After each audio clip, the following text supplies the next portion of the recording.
Happy Labor Day to you out in TV land, across the Caribbean and in Trinidad and Tobago.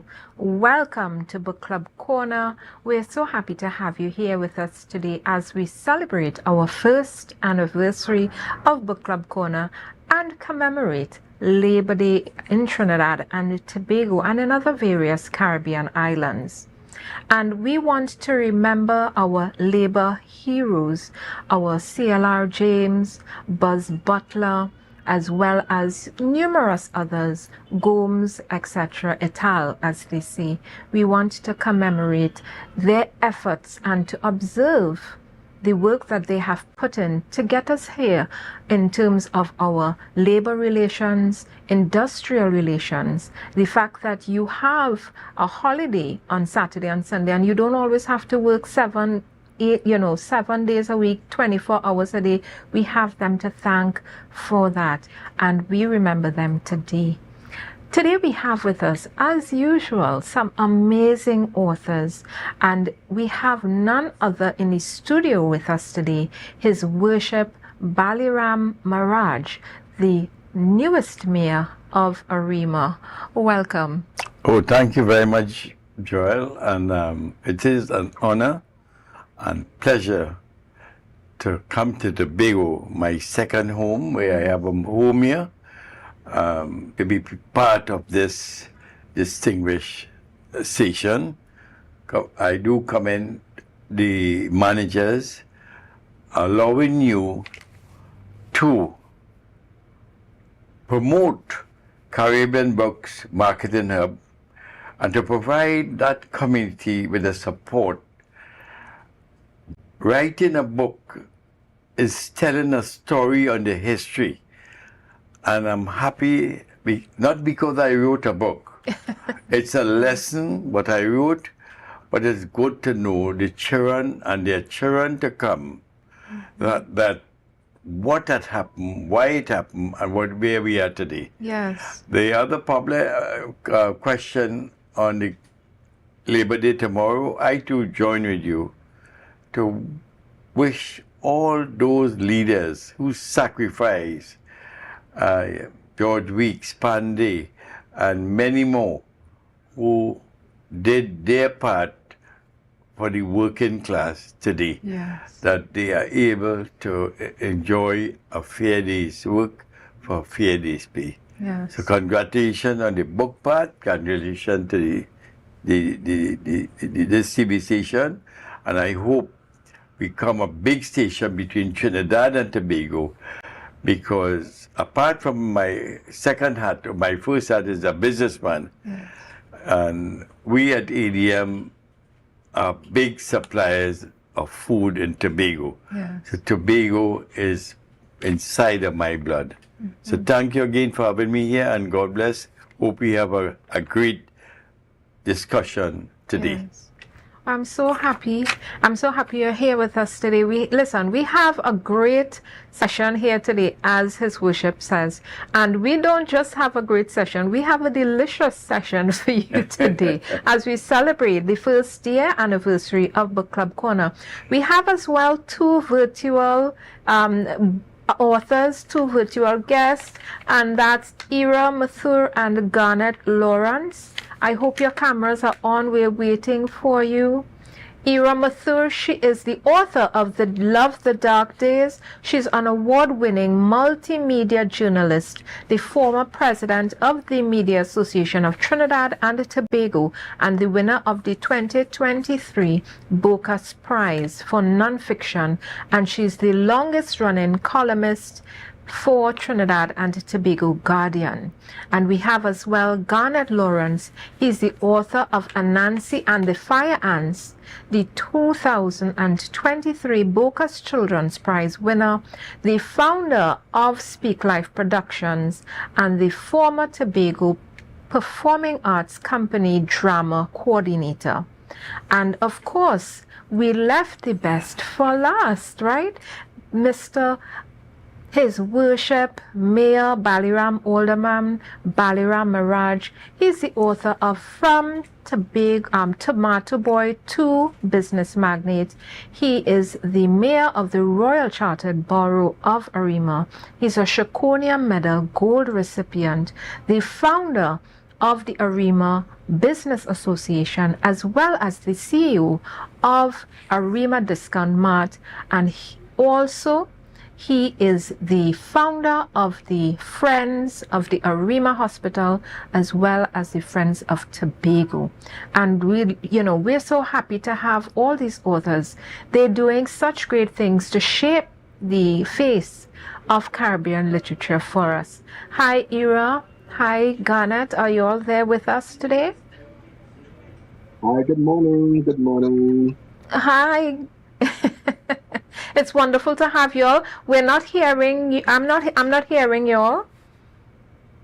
Let me just are you hearing us? Yes? Yes, I'm hearing Okay, you. great. I'm not hearing you all, so I may have to read some lips until we get it sorted out. But it's so wonderful to have you all here with us, Garnet and Ira. I know Garnet is in Barbados, Ira is in Trinidad with her parents, and we thank you for tuning in with us during this time. Garnet, we want to thank you for, being part of this book club corner today. It's amazing the work that you have done as a playwright, as the winner of the Children's Prize. And Ira, you have so much to share with us today. We just can't stop singing your praises. I'm so happy to have the three of you all with me today. I feel very honored. And as usual, thank you. As usual, we do wine tasting here. So I don't know what you all are drinking, Ira and Garnet. I don't know what you all have on your menu, but we have some Pigeon Peas wine. When I tell you, from Joe Field.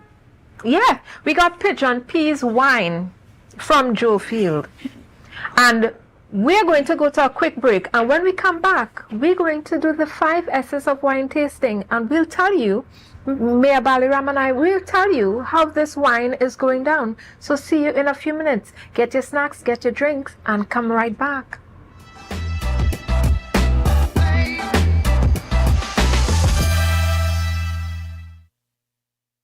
Notice is hereby given that the 63rd Annual General Meeting, AGM, of the Bethel Credit Union Cooperative Society Limited will take place using a hybrid format on Thursday, June 27th from 5 p.m.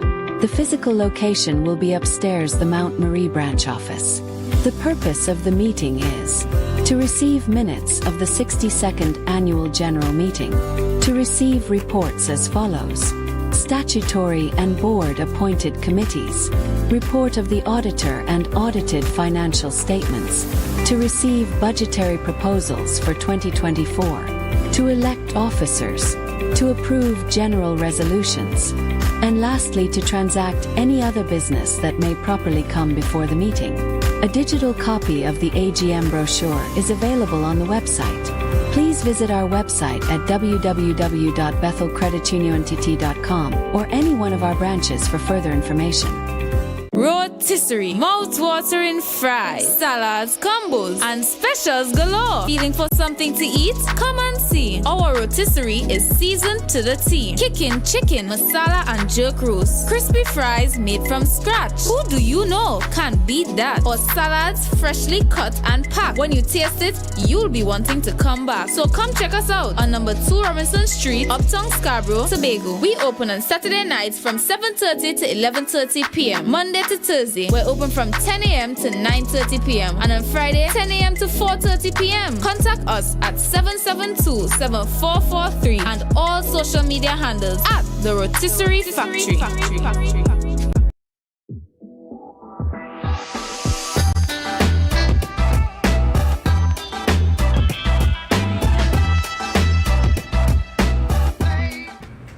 Welcome back to all our viewers across Trinidad and Tobago and the wider Caribbean. We are Book Club Corner, happening every Wednesday in the beautiful town of Scarborough, Tobago. And today we are speaking with three amazing authors. We are speaking with His Worship Baliram Maharaj.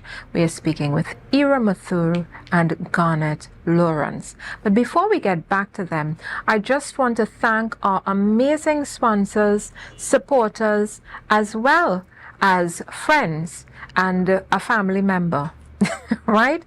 Neve, thank you so much, my good friend Neves. He gives us an arrangement, a floral arrangement for Book Club Corner on a Wednesday. Neve, I want to thank you so much. Safe travels where you are, as well as Joefield Wines. We are going to be sampling some wines today from Joefield. It's pigeon peas wine, if you can imagine. I can't wait to get into it. And I also want to thank my lovely sister Crystal across in Japan. Hi Crystal, thank you very much for this amazing kimono. Guys, I just had to show it off. She has supplied me with this beautiful kimono. Thank you very much. And we want to also thank Chef Lovelace. He's here today to help us celebrate Book Club's Corner's first anniversary. And he has brought some delicacies. I'll just get into the special ones. We have crumb cake. Listen to me. I can't wait. Crumb cake. We have an eclair with mango sauce. Ladies and gentlemen, let me tell you something, right? He is in bon accord with his new, freshly minted bakery and cafe. You all need to get down there very, very quickly. And he also has, listen, I don't think I should give away everything. If you don't get down here to celebrate with us, you just won't know all the things he has. But the last thing I'll tell you is that he has a cream cheese and spinach pie.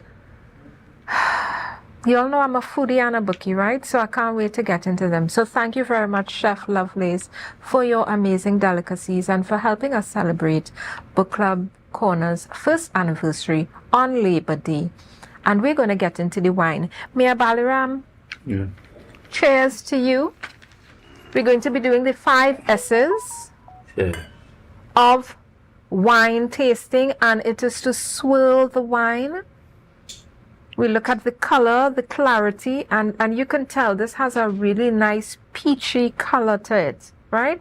And as we swirl the wine, we look for the legs. So that's when you see it, you see the legs, that's the sugar content. Ooh. The viscosity, as they call it. And then we sniff the wine. You're getting quite a floral bouquet coming up at you. And then we sip and we savor.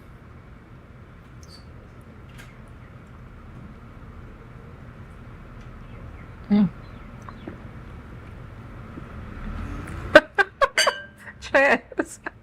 It's quite delicious. Thank you very much, Salron. This is amazing wine. You always support local industries and local businesses, so we want to thank Joefield Wines for his amazing products and for sharing his talent of winemaking with the world. As we get into it, we want to talk about, how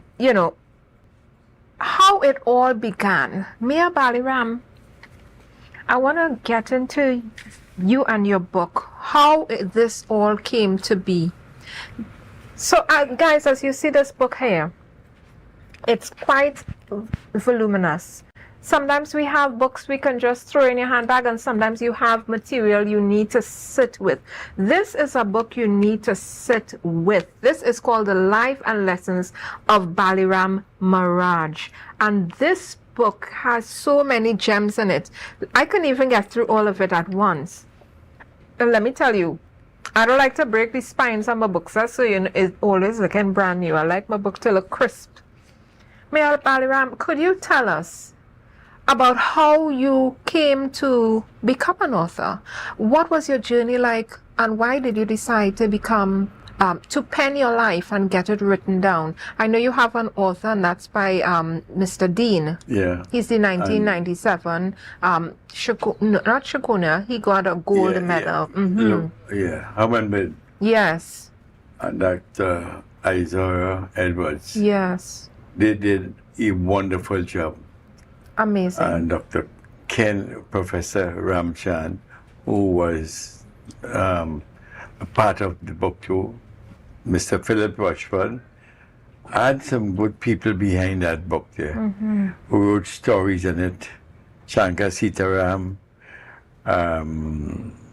Kapilil Maharaj, who left and gone. He was my lawyer. Yeah. Mr. Shankar Sitaram. How did that come to be that you wanted to pen your life? Well, it's always, I grew up with my father at the age 15 years. I left school. The book, the story is in the book why I left school at 15 years. Yes. It's a nice story, I wouldn't say. And he took me to the estate to give me some pressure to go back to school. Yes, I saw. Not knowing that is where my journey as a businessman was going to start. Yes. And he is one person who learned from his father, being an indenture Indian from India. Yes. These people came down here with a contract, they call it like a bond. A bond. 5 years, after 5 years, you had the opportunity to go back, and they send you back, or they give you a lot of land. My grandfather took that opportunity to stick the lot of land over. And they continue with planting tomatoes and everything, sugarcane. They start with a donkey cart transport. And my father going up to the estate is from Arima to San Souci is 2 hours. And I was fortunate during sleep and what he's saying there. Listen to the story of what our ancestors did to bring us to Trinidad. And permit me, Miss Joel, the same thing applied to the slaves who were treated badly. Yes. Again, the colonial people. And when I say colonial, is not necessarily English. They were colonials from Spain who did all these things. And what they did to the slaves, it hurt me. Permit me again to go backwards. One of my subjects in school was, I choose scripture. I think that was an easy thing to pass, Acts of the Apostles. Yes. Again, Jesus was taking advantage in the worst way. Who did it? Man did it. Man killed him. Man suffered. Man spat on him. Jesus. And if you go back to the first people, Columbus' question is, did he really discover Trinidad? My answer is a big question. I will not say it. Yeah, that's a there great were area. 40,000 people living in Arima at that time when he found Trinidad. Yes. So that's a question mark. As a politician, as a businessman, as a senior citizen, I say no more. That is for people to read. And 251 years after Christopher Columbus say he discovered Trinidad, the same Spanish colonial people came here with their guns and started to kill off and chase the people who was there. So he said they discovered, but he killed them too. Yeah. Those who survived, now I am neck and neck with the survival, because that is the story of people who are man's worst enemies. I spoke about the Spanish, I spoke about Jesus, I spoke about the colonial, did the worst they could do with the people have been chained, indentured. When they came, the people they brought them back as indentured. The book tell you. They will tell you to bring 100 bag of rice, and we were cargo. This was the story told to me. Yes. That is why I had to document these things. I had to go back to my roots and see where they come from. But in the process of starting to grow the tomatoes and this, and my father will sell 9 months planting and so on, and take about 3 months of tomatoes. A vendor will come and pay 10 cents. They carry it in the market in one night. I sell it for 15 cents. Yes. So what do they make? 50%? Yep. And this young 15, 16-year-old boy say, hey, I could do that too. My father killed himself for 9 months to make 10 cents. He make 5 cents in one night. So I said, Papa, I used to call him Papa. Let me help buy a van and give my driver now. Yeah. He listened to me. He buy a second-hand truck. And all of these things I kept on documenting, and that is with the book. Yeah. Always jot down things. Yeah. I love that you decided to. So what I'm hearing is that you decided to write this book to document and record your history, go back to your roots, and put it in one document, not just what you've done and where your life went, but where it came from. And I really love that. You know, as parents, you know, I heard a lot of stories from my mother and father. It was always about, you know, where their parents came from. And we need to keep sharing that knowledge and information with the generations as they come up. Because if we don't explain and talk about where we came from, that information will be lost. And our generation won't have anything to hold on to as they go forward. And we do need to have that. Ms. Joel, history must be kept. Yeah. I am proud of you. God bless you for this, what you are doing, marketing these authors. There's a story will be forgotten. That book, when you saw the story where my father died, and the type of hospital they had, that will not happen the next year. And I fight for 37 years to get a new hospital. Yeah. Then the people from Tobago came to say, Mr. Maharaj, could you help me form? Sure. I told her the name is, he's the owner of Gay something Monkey. Sipasad Singh. He came with a group of nurses and things. Yeah. Show us how to do the constitution. Let us form Tobago, Friends of Tobago Hospital. Yeah. And I came here and fought. I live here. I don't really live here, but I have a home here. Yes. My business, my brand, I might be plugging in something by Rainbow. It's Rainbow fine, is all that's about fine. Tobago. Yes. Rainbow corned beef is vines. We serve Tobago, get food from us. As far as I have breath in my body, Tobago will always get food. Yes. Every day a truckload, 2 truckloads come here.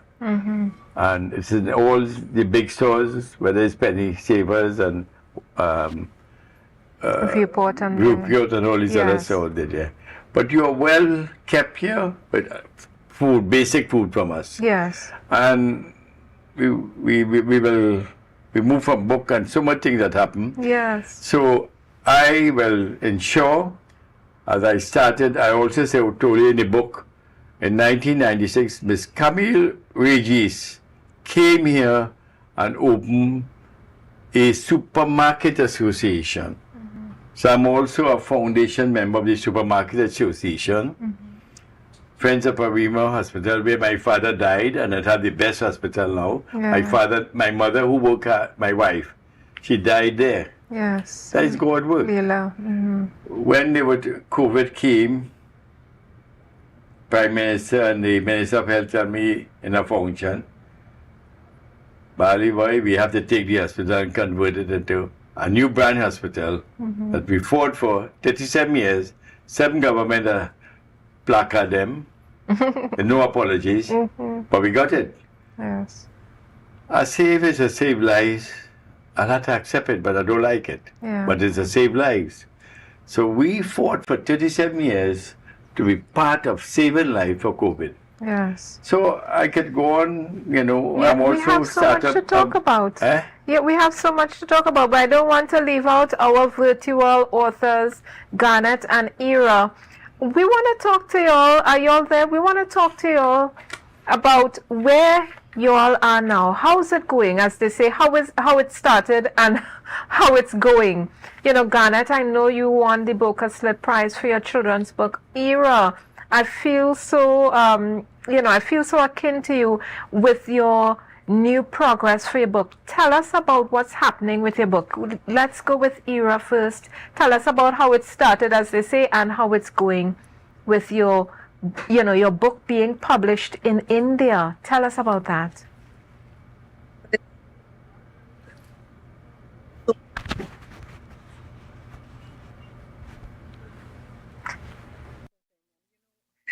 When we came from India, I came straight to Tobago.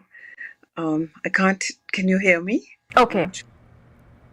So when we came to India,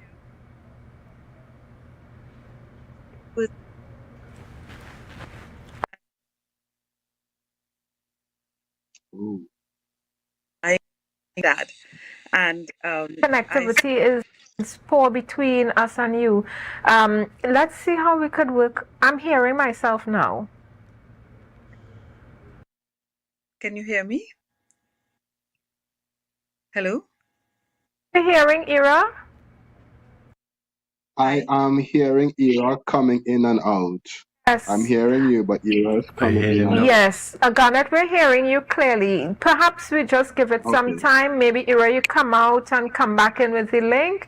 Garnet, let's go to you. Tell us about what your journey has been like in terms of when you started and where you are now.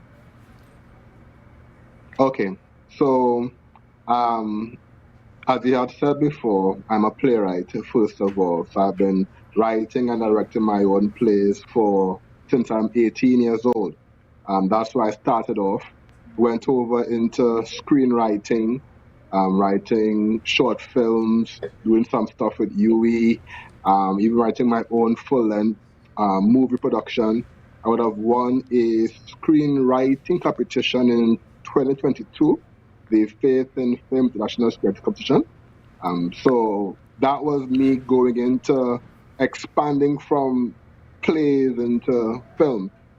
What happened with Anansi and the Fire Ants was that this was a short play that was meant to prepare students for returning to school after the COVID-19 restrictions had been lifted. I have 2 small children, so I wanted to make sure that children would have been adequately prepared for that transition back into school and practicing the 3 W's.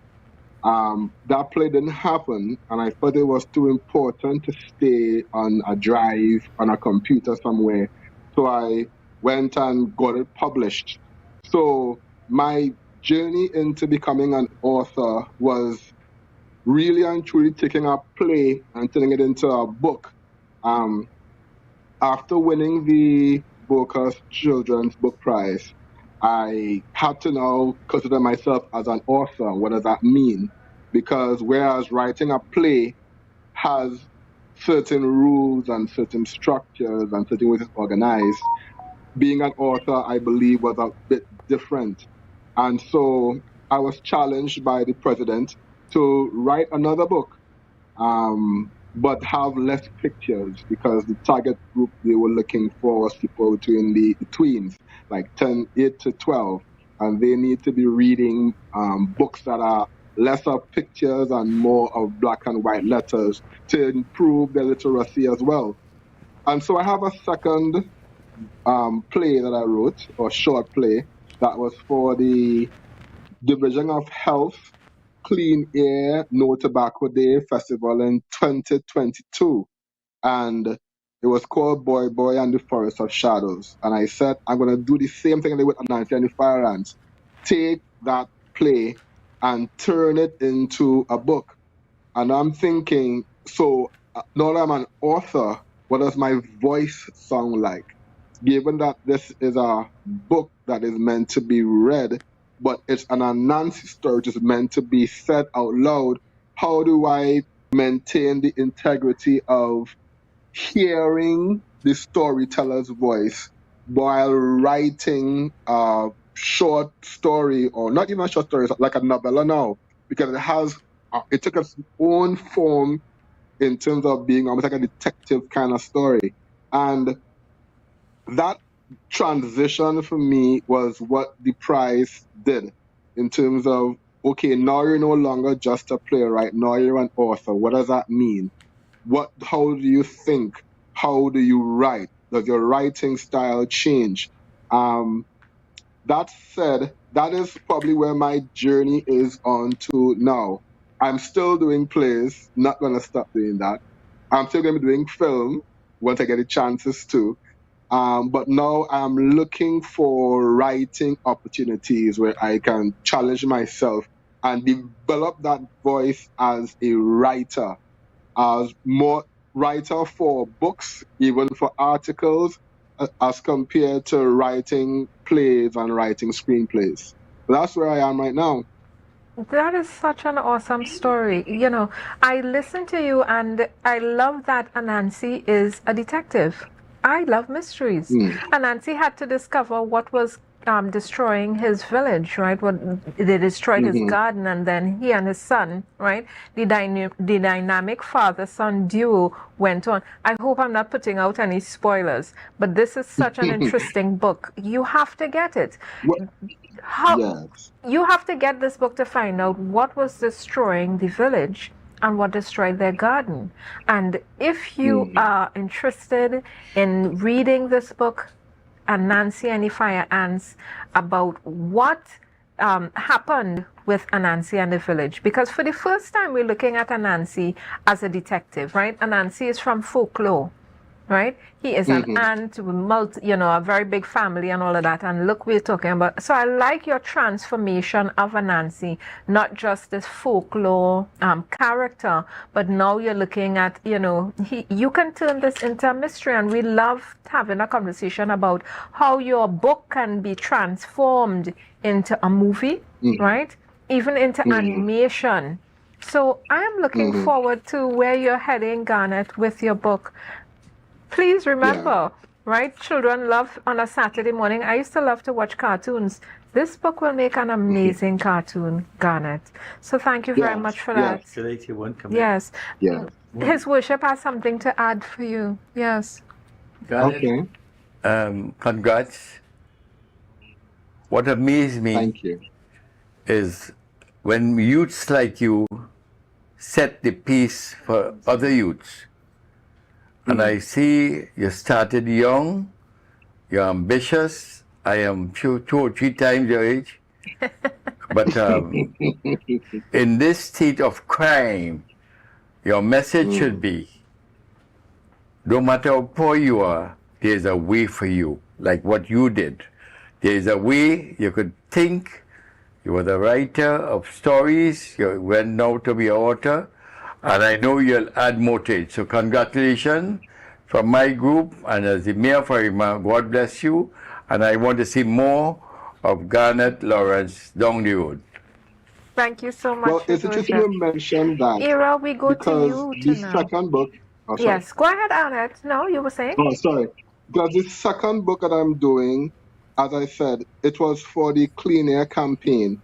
And it shifted in my mind from just addressing no to smoking, but how do I help boys in particular find themselves? So it's now a coming of age story to help encourage young men, because I have a son as well. How do I teach my son or give my son something that he can take in his mind, he can go with, to help him avoid the addictions that are all around him, whether it's alcohol or marijuana or smoking, whatever it is. How do I empower him? So like I said, this journey to becoming an author has completely shifted how I write and what I want to say and how I want that message to be communicated. Yes. Thank you very much for that, Garnet. Thank you. Ira, we come back to you. I'm hoping all technical issues are fixed. Thank you so much for holding on. How are you? How are you in Trinidad? How's the weather? It's rainy, but I love the rain. So So do I. Amazing. Tell us, Ira, and you gave me one of your books. I've never forgotten your warmth and how personable you are. And I love your book. Love it. Love The Dark Days by Ira Mathur. Tell us about your journey as an author, because you're now being published in India. And when you started, it was a book simply in Trinidad and Tobago. So tell us about that journey, about how did it happen, about that phone call when they called you, and what was the process for you to go from being published solely in Trinidad and Tobago, distributed in Caribbean, and now being published in India? Well, very quick.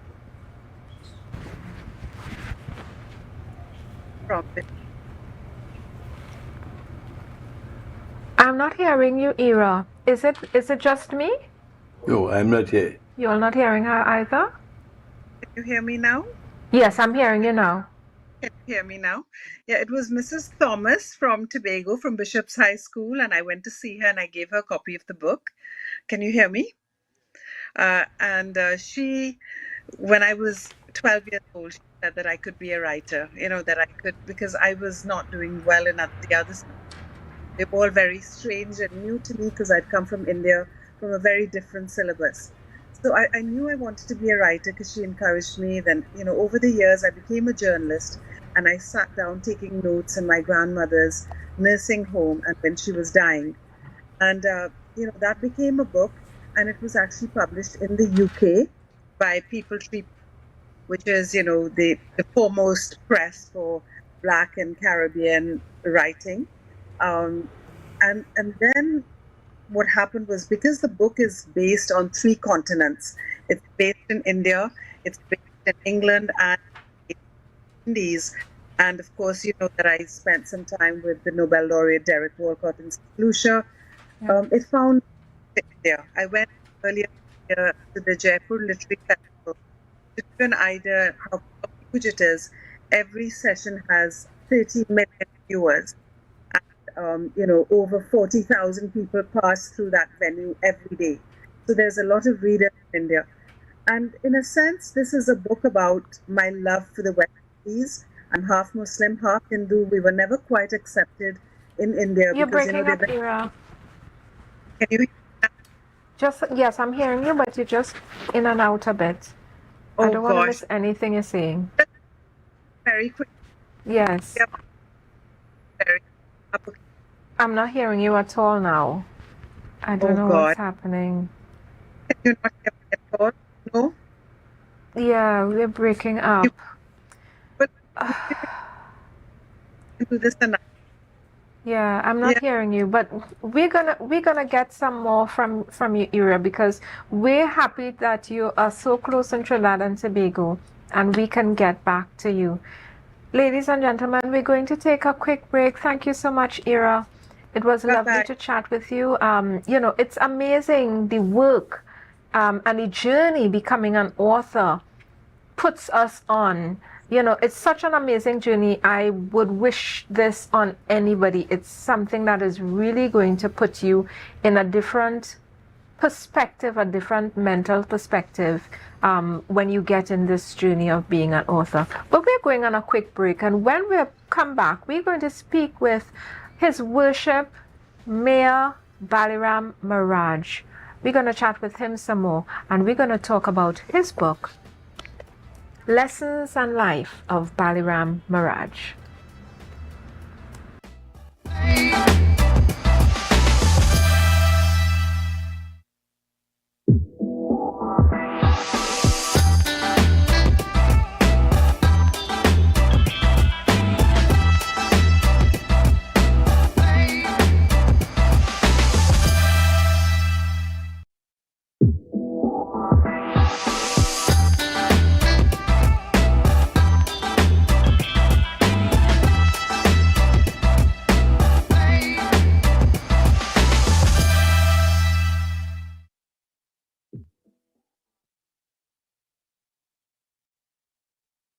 Welcome back, Trinidad and Tobago and the wider Caribbean.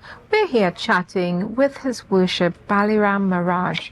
And, it's such an amazing day today because we've had some very special authors with us today, Garnet Lawrence, Ira Mathur, and His Worship Baliram, talking about their books and where the authorship journey has taken them from start to finish.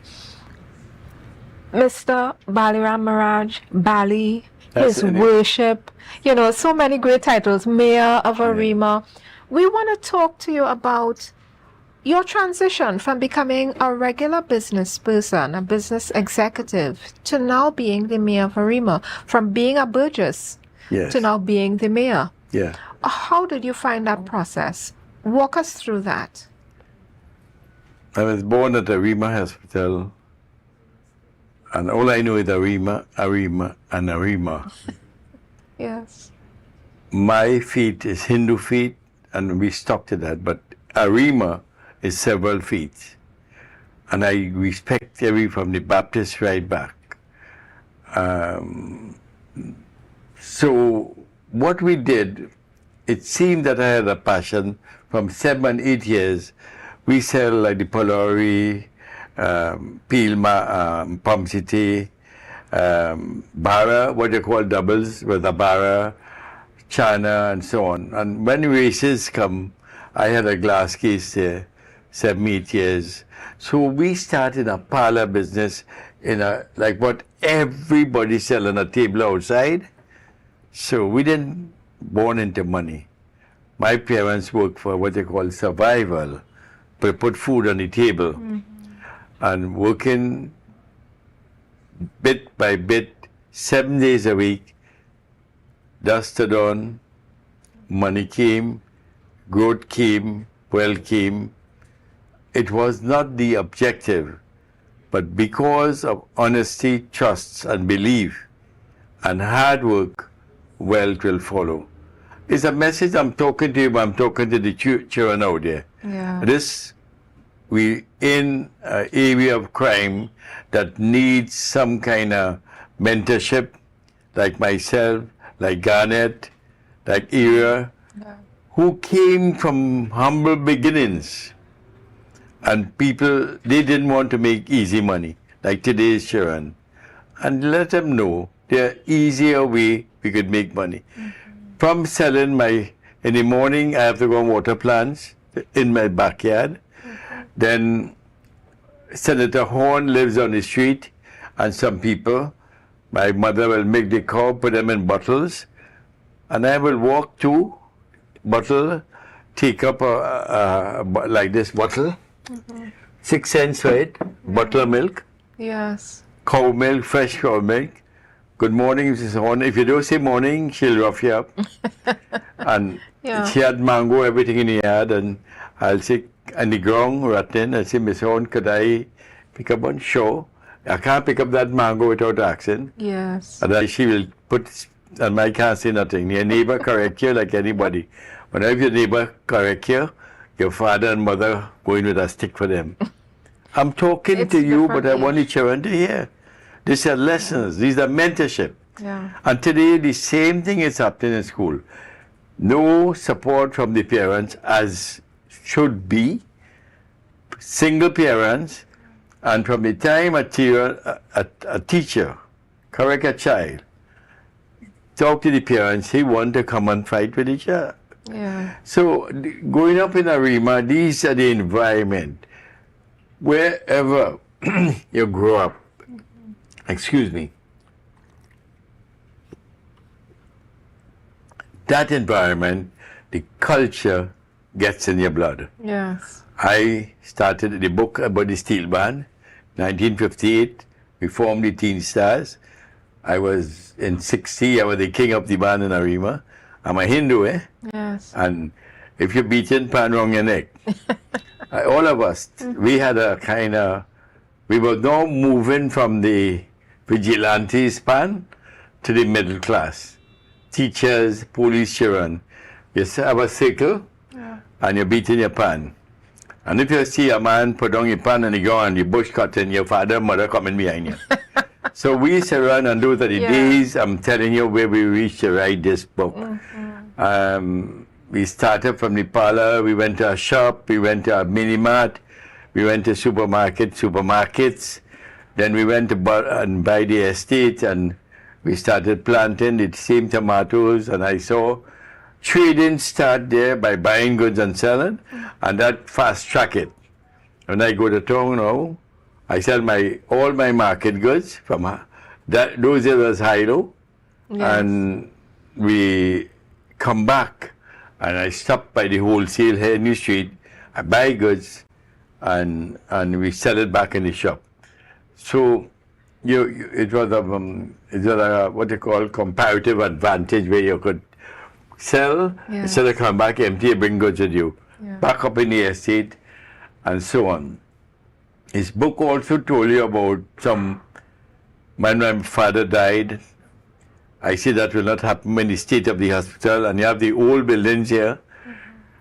I saw the learning in page 49 in the book tell you how anybody could really go into business by how profit is made. Yes. You see this page 49? Look at it, and the last part here is the profit. Your duty is to extend this last part. It's in the book. This is chapter 4, which is one of my favorite chapters. Yeah. It's about business. The name of that chapter is Risk in Business. Yes. Yes, I really love that one. Entrepreneurs, there's a chapter in this book specifically for you, for us, right? That is giving you listen, there is a lot of information. It's like a mini business school in that chapter, and I really like that about it. When you got the call to become the mayor, that invitation, Bali, you want to be the mayor, how did that go from that call to what you know now, the different life that you live now? I'll tell you, my next book is coming soon. I love it. I'll tell you, I was in a temple, 7:30, talking to a guru. He wanted to see me. In the middle of June, this warm, nice, cool Sunday morning, my son plays music. So he plays music there every Sunday. He said, Daddy, the Swami want to see you. Religion and religious is important. Yes, 1.5 hours. I tell people, don't waste no time. That's enough. But what the divine creator wants you to do spiritually is what I believe in. Yeah. So I spend 2 hours in church temple, but the other hours for the week, anything I could help. Every day I help somebody. Yeah. It's very important. My faith says, if you are making money and you cannot save some and give some, you better don't make the money. Yes. Save some. Budget. You spend, you put your whatever you have to spend, what you call in business recurrent expense, light bill, this and that, entertainment. All right, put $10 there and give away $10. That is what my feet said to do. And we did that. So these are, you want me to touch, so we had the good, the bad, my father.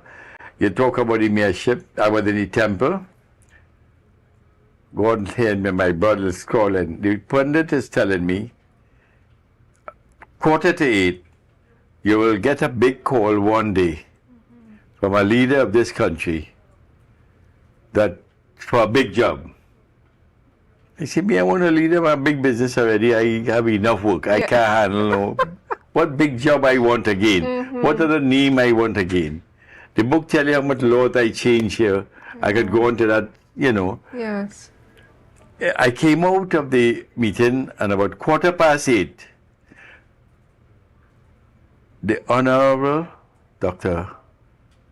Keith Rowley, Palisade House, called me and offered me, somebody in his office, He was there when somebody was talking to me. Are you Bali Ramaraj? And myself, yes. New.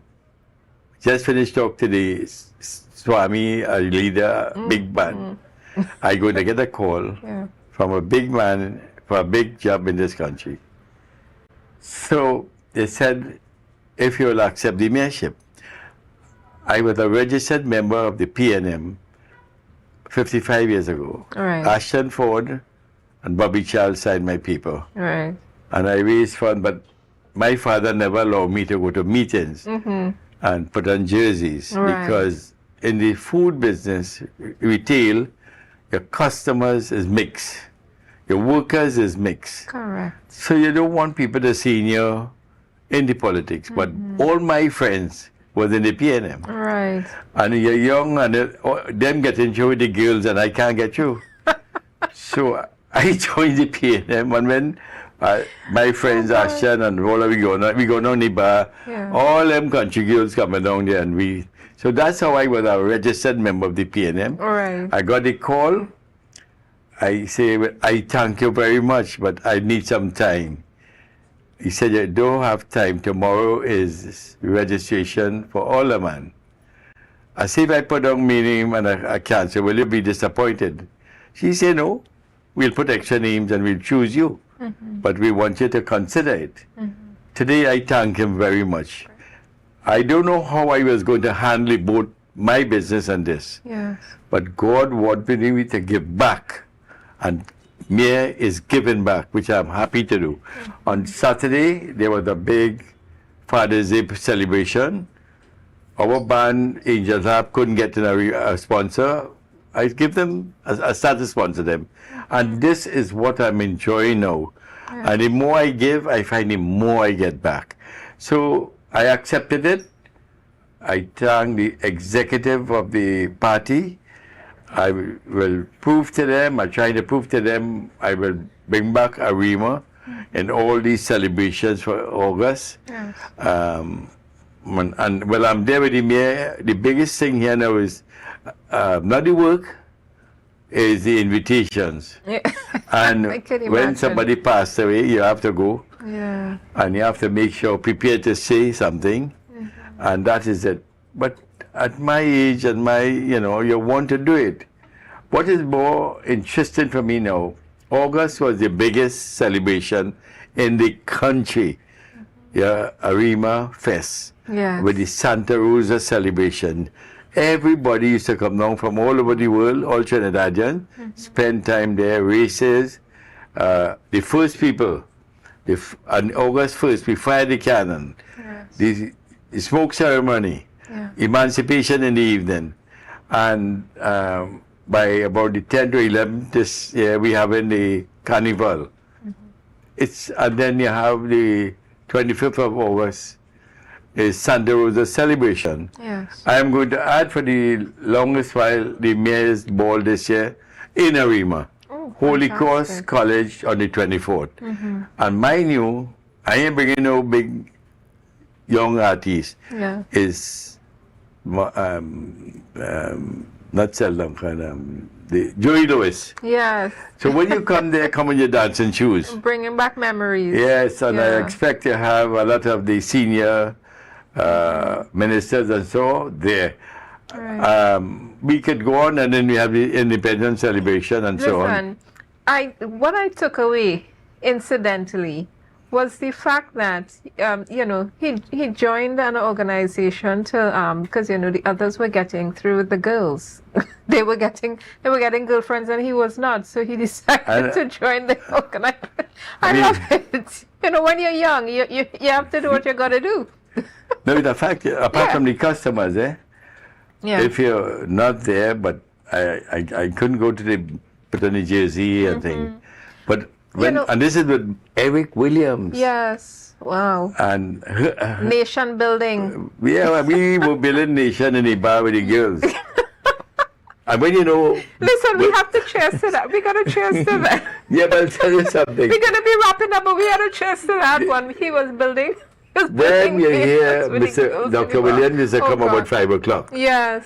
every man running out from the bar and wiping your mouth and you say, Listen. like they listen to everything. We don't know what went on for the whole day. Yo, Convention. the tea too hot right now. He's spilling all the tea and it's real hot. Listen, we're going to be wrapping up, but before we wrap up, His Worship, tell us where can readers get your book in Trinidad and in Tobago? Well, I brought a few with me. I will give it to you. Yes. And you could, I'll let the manager, my manager, deal with you. Okay, great. But there is in most of the bookstores. And Nelson's, it's in Nelson's bookstores here in Tobago and but Educators bookstore as well. Yeah. I would like to make one comment. Sure. This VAT and tax on these books, I am going to write the Minister of Finance and say, look, local authors, move that. Move that. You're a man after my own heart. Every conversation we've had for book club, we talk about customs and VAT on books. Books are for education. They fuel our soul. They're for our imagination. You know, customs and VAT deter because of the increase in price, and we need to make sure that we provide for the educational, thrust and development of our nation. And we don't need any impediments for people reading and for buying books. So I love that you mentioned that. Before you close, I'd like to add that Yes. I have no apologies. On bended knees, Mr. Minister of Finance, with due respect, just get rid of anything like VAT or tax on these. Encourage people to more authors, and our children have to go back to reading. This tablet is not doing us good. Let them start to read and understand the history. I thank you, Mr. Minister, in advance for your acceptance to move anything in tax or VAT.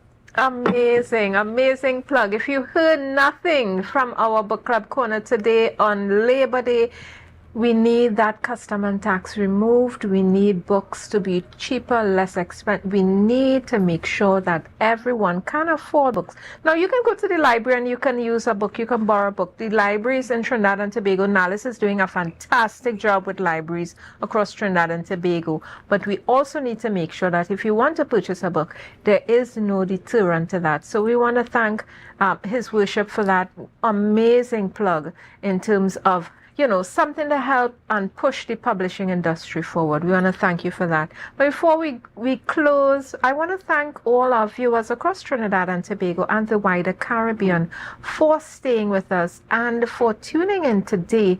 And I want to thank all our sponsors, part sponsors, full sponsors. Thank Tobago Updates for the platform. We want to thank Neve, Eye for Design, for the amazing centerpiece. We also want to thank Caribbean Book Marketing Hub for partially sponsoring, as well as Mansa Enterprises. We want to thank them as well. This is a books and stationery store in Calder Hall, a new business coming up, and we want to say thank you to them for past sponsoring. And we also want to thank all the authors who have been through Book Club Corner on our first anniversary. Thank you very much for being here and for sharing your love of the written word and your love of literacy, because without literacy you won't be reading, and without reading, authors have no place. I want to also thank Jofield Wines. I want to thank Caneorific for their cane juice. We got a cane and a rough skin lemon blend. They're right across from the Port Mall. Check them out. Local, we support local, as well as I also want to thank Chef Lovelace for his amazing tray of deliciousness. We're going to get into it after, as we celebrate our first anniversary. Chef Lovelace, he's right in Bonaccord with his new bakery and cafe. You can get some internet, free Wi-Fi, sit and chill, eat a little, cream cheese and spinach pie, or perhaps an eclair with mango sauce. He has some delicacies down there. We want to thank him for helping us today to celebrate. And again, to you, the viewers, get in tune with your inner author. And if you aren't an author already, start penning your story, whether it is fiction or non-fiction. Write your story down. You too can be an author. And all the authors out there, you need to market yourself. We need to know who you are and hear your story. Call us on Book Club Corner, and the number is 761-8790. Give us a call if you're an author and you'd like to also sit in our Book Club Corner chair. We would love to have you. So, thank you again, and cheers to His Worship. Thank you. Mayor Baliram, thank you for having the time for us today. I know today, is a special day for your family. Yes, You're yes. having a wedding, so I thank you for sticking with us and just slipping into Book Club Corner. Thank you. Wait, could I do a closing remark? Of course. So I too would like to join Ms. Joel and this company here for promoting what they are doing for new authors and maintaining the history. I'll also like to join all the unions, all the workers tomorrow. Today, in fact, that enjoy yourself, drink, but don't let it drink you, and drink and stop, and have a great day today. May God bless all our workers in this country. Thank you. Very good. Thank you so much. See you next week when we have Christine Salandi on. She's our next author for next week. She's going to be talking to us about her book, 3 Ships Come Sailing Home. See you next week.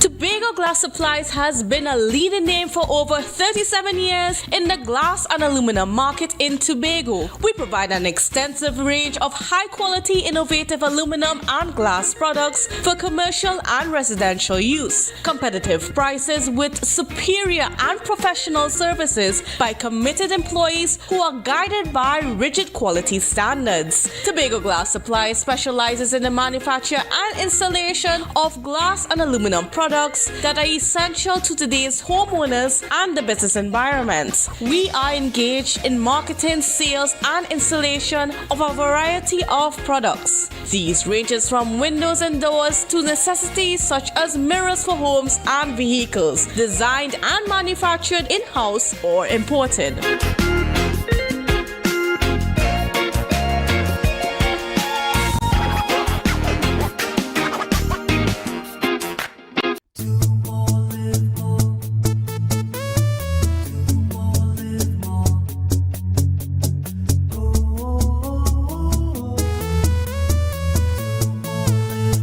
This is how it's gonna go. They better look up below, 'cause this is your show, and everybody's gonna know. Say it to them once again. They better look up below. This is your show, and everybody's gonna know. That's how it's gonna go. They better look up below, 'cause this is your show. Live more.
Put a smile on your face when you're moving from place to place. Good morning, good morning, morning, good morning, morning.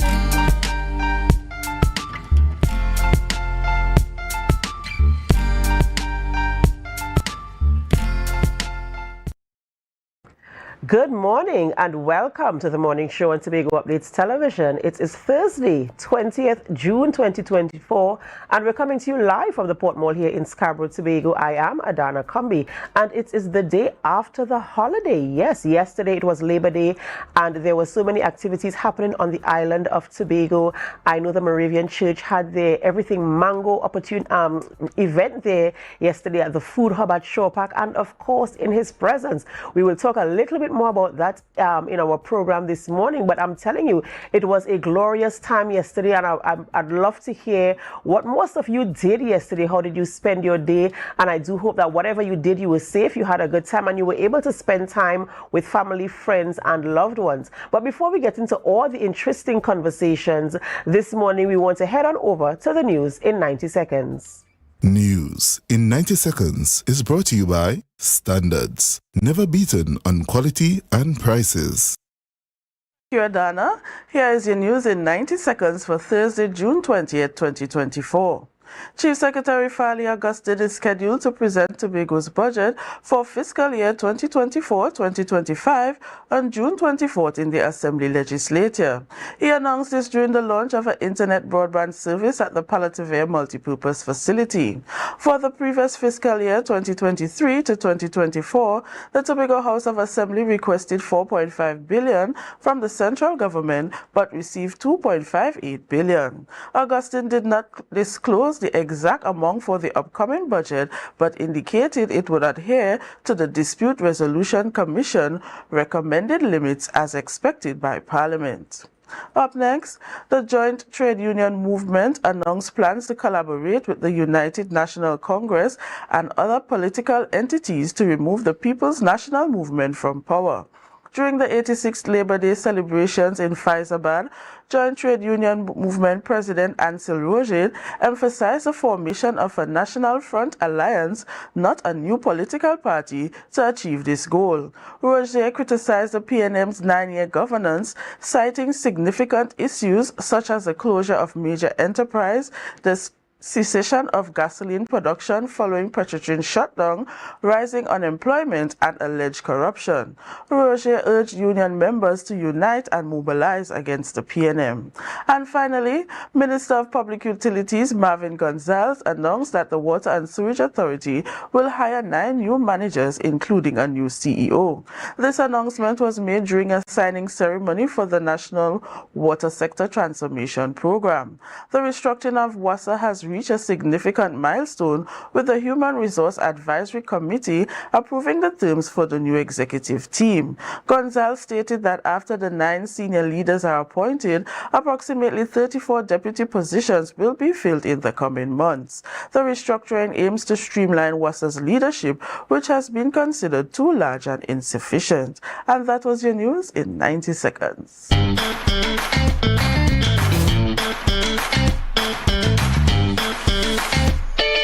Need a fresh start?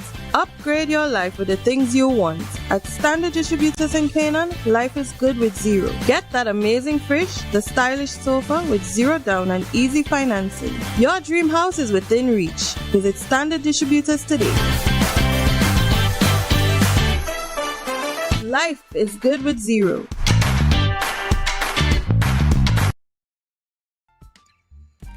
Thank you, Biana, of course, for your news there in 90 seconds. And as I mentioned, it's the day after the holiday. Yesterday was Labor Day, so we had a day off. Yes. Some took the day to rest, relax, reconnect with some friends. Yes. I had a wonderful time. What did you do yesterday, Biana? Well, as the holiday says it was Labor Day, so I did some work yesterday, got some work done yesterday, and that was basically it for me. I passed by the sports that was at Montgomery.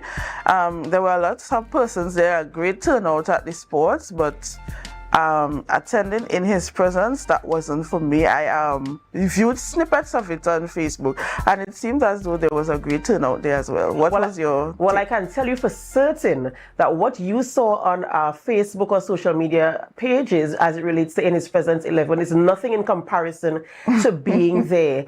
You know, I attended the event yesterday, and I looked around in the auditorium. Yes. And I am almost certain that every single seat was filled. occupied.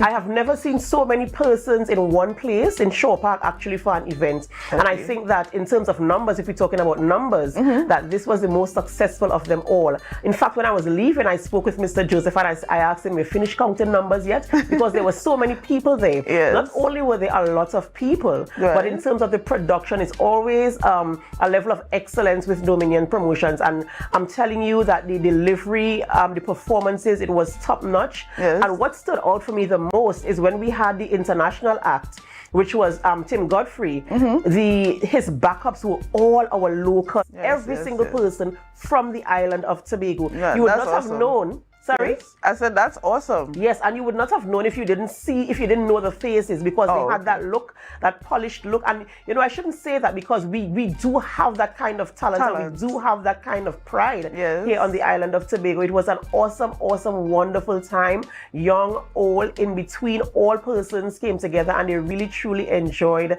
that event yesterday. So congratulations to Dominion Promotions and to all of you who went out yesterday and had a good time. To God be the glory, and I pray that your experiences will be long lasting and that Tobago will continue to be a hub and a home for international artists, and of course allowing different sectors to enjoy a piece of the pie as well. Did you get in the dance for the but You Are the Most High God? Of course, and I'm willing to teach, but not on air. Not on air. Thank you so much, Biana. All right.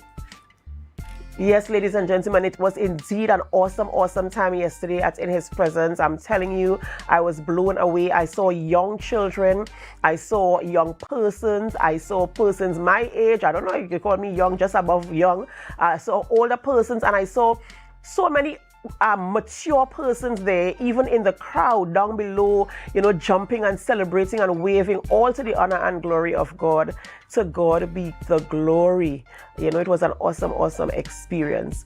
I know I'm excited. I'm really bubbling, and I'm still overflowing right now with the joy from yesterday, but we have to get on with our program this morning. And so we head on over to our birthday shout-outs.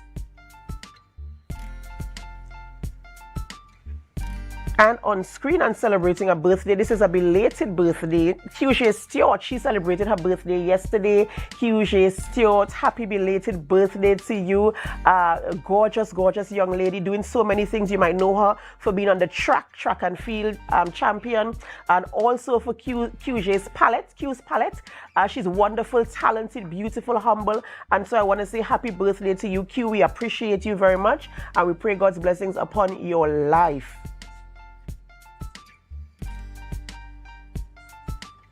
And on screen is LaShawn Kato, known as Toya. Happy birthday, Toya. We wish you a happy.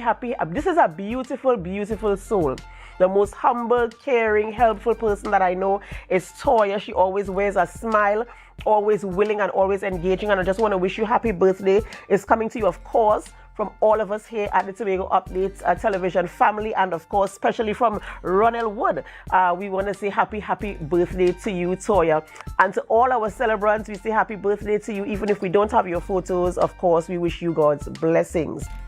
You might be wondering, who are we having conversations with this morning in studio? And I am proud to announce that our conversation starts off with Luke James Trim, no stranger to the Tobago Updates family. In fact, he's one of our youth presenters here on our Wednesday program. Of course, journeying to do his own personal development. He's a CARICOM Youth Ambassador for the Republic of Trinidad and Tobago. Very proud. And we'll be speaking about securing our future. CARICOM, next generation of leaders. You want to be a part of that conversation. And then we speak with Sergeant Melinda Daniel Kirk of the TTPS Traffic Branch and Corporal Carver Vincent of the TTPS Traffic Branch, understanding traffic regulations. And there are some things that we really need to get to understand, to know and to understand, so we can adhere to our traffic regulations here on the island of Tobago, so that we drive safely and we keep our nation's roads safe. You want to be a part of both conversations. They will be very engaging and informative. So stick around with us. Call a neighbor, call a friend, and let them know that the morning show has begun on Tobago Updates television. And while you do that, of course, help us to share the live. Share the live. Share the live. We'll be right back.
It's a different type of thing down there. And we party till we drop down there. With a lot of pretty girls down there. Down in Tobago.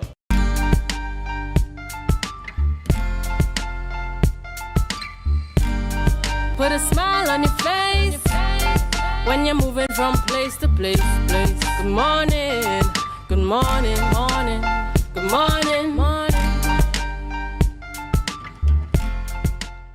Welcome back to the morning show on Tobago Updates Television. I am Adana Kumbi, and of course we begin conversations this morning proudly speaking with Mr. Luke Trim James this morning, and we are talking about he's the CARICOM Youth Ambassador for Trinidad and Tobago, and that's Luke James Trim, CARICOM Ambassador for the Republic of Trinidad and Tobago from right here in Tobago, our very own, and one of our hosts right here on the morning show on Youth Wednesdays, a familiar face to all, a familiar name to all, and I'm certain a familiar voice to all. Good morning, Luke, and welcome. Good morning, Adana, and I'm so excited to be back home. I'm so excited to be at the studio that started it all for me. So, Adana, I'm excited this morning. I'm excited. That's right, and I am very proud of you, and I'm very proud for the fact that you're such a courageous young man, focused and driven, and, you know, always keeping your eyes on the prize, eyes on the goal, and always trying to ensure that your objectives are met. So now this morning, we're talking about being the youth ambassador for CARICOM, representing the Republic of Trinidad and Tobago. And of course, a very proud moment. How does that make you feel? Or what was your journey like to get to that position?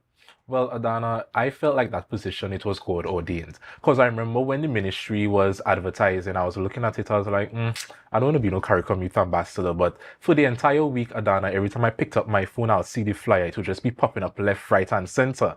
And then I remember one of my friends, Miss Jemiah Prince, she and I, we are like spiritual buddies. So like we pray together, we talk about God together. And then in the wee hours of the morning, she sent me the flyer and she was like, Luke, I think you should apply for this. And I was like, you know what, Luke, I think that's some confirmation for you. So then I sent in an application and I did the interview process, and then everything beautiful just started happening. Wow, absolutely amazing. It sounds divine, as you said, you know, so I'm happy that you were successful at that. And now you're in this position, and of course the demands will be great because now you have the voice to represent Trinidad and Tobago where youth issues are concerned. And so you have to bring these issues to the fore, try to present your case, and of course look for resolve, look for some sort of, you know, changes in policy perhaps in our country and possibly in the region as well. And how is it for you in terms of trying to represent Trinidad and Tobago, to represent Luke, to represent the people who you know who are young just like you, who have the same issues like you? How does it feel carrying, you know, that mantle to ensure that the voices are heard and that the changes that are important are made?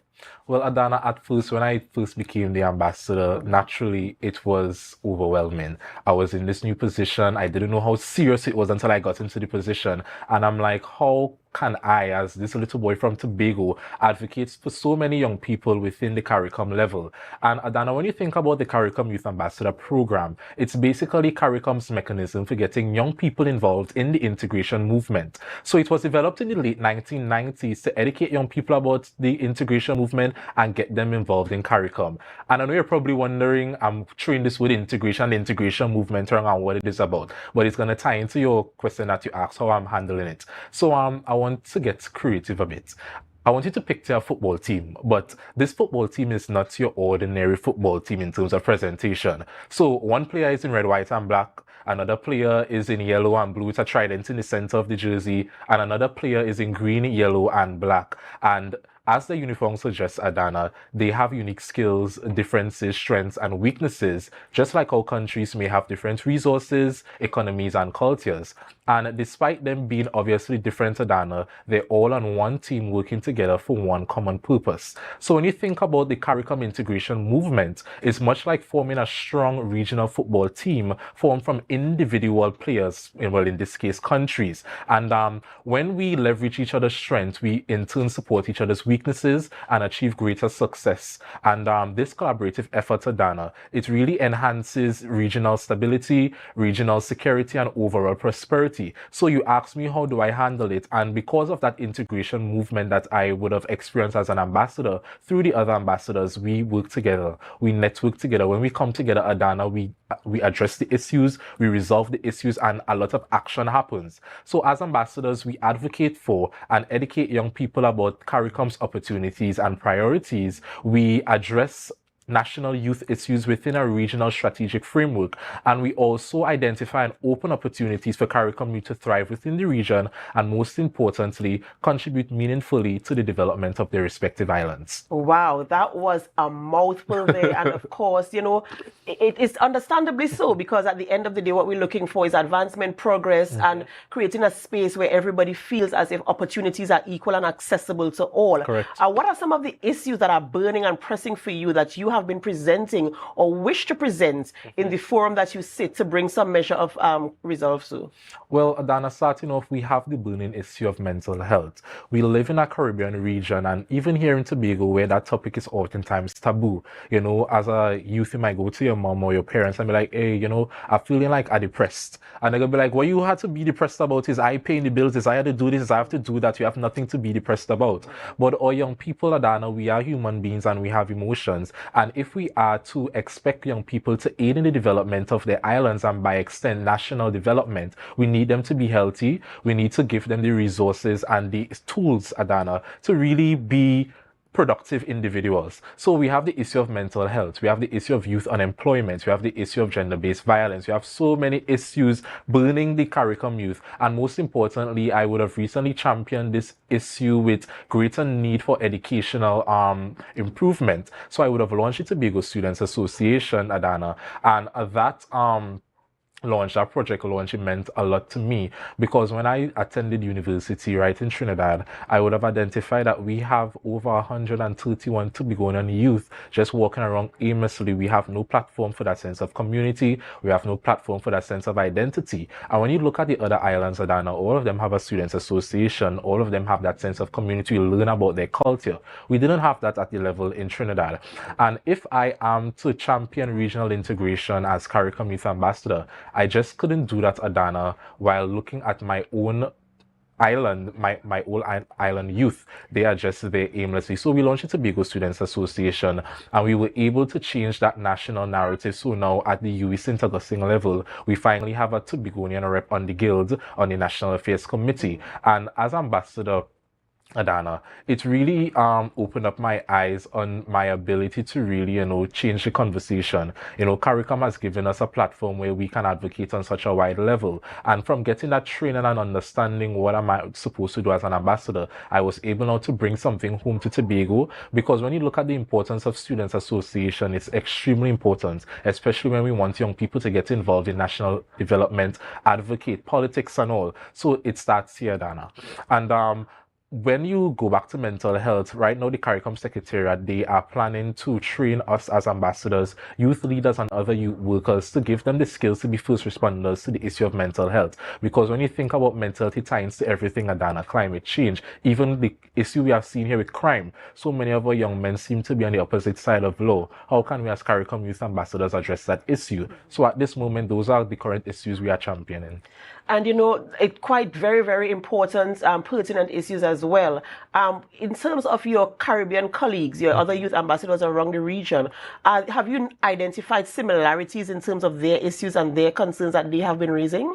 Yes, Adana, and it just ties back into my first question, my first answer actually with CARICOM integration. Sometimes you think that you're so different. You're like, oh my God, you're from Barbados, you're from Jamaica. What can we possibly have in common? And then you sit and you start to discuss certain issues and realize, wow, I have that same issue at home too. So although in media we might see that the issue of crime is more sensationalized, it's always something that's reported.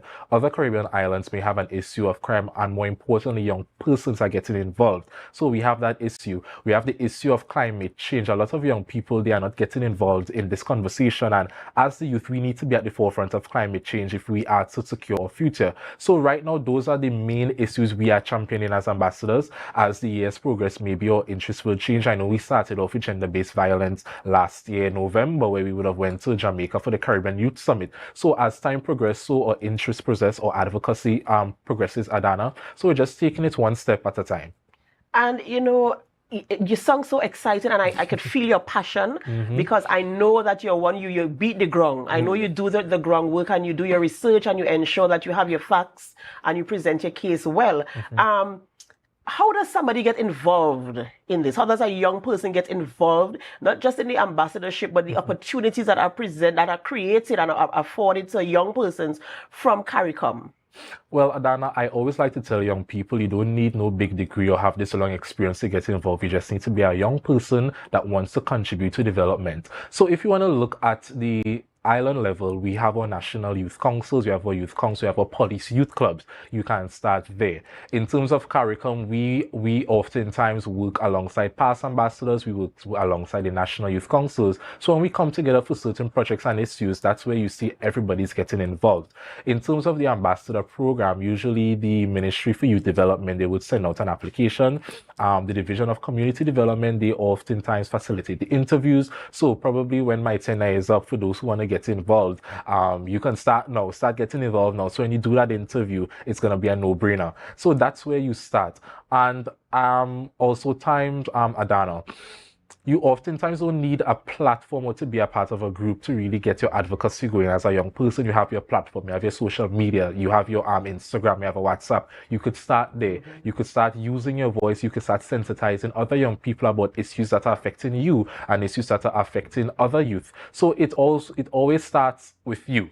You don't have to wait for somebody to give you a platform. You don't have to wait for somebody to give you a seat at the table. You are young as young persons. We are innovative. We are energetic. So if you want something done, you just have to start. That's right. That's right. And how long is your tenure as the youth ambassador? Ideally, it's 2 years. Sometimes you get an extension. So practically 3 years, but as of now it's 2 years, and based on my performance, probably I will get an extension for the 2 years. Course, that's the confidence we're talking about there, and this is why we have such pride in you, because we know not just that you have the passion, but that you have the confidence as well to put yourself out there, and of course, an encouragement to other young people.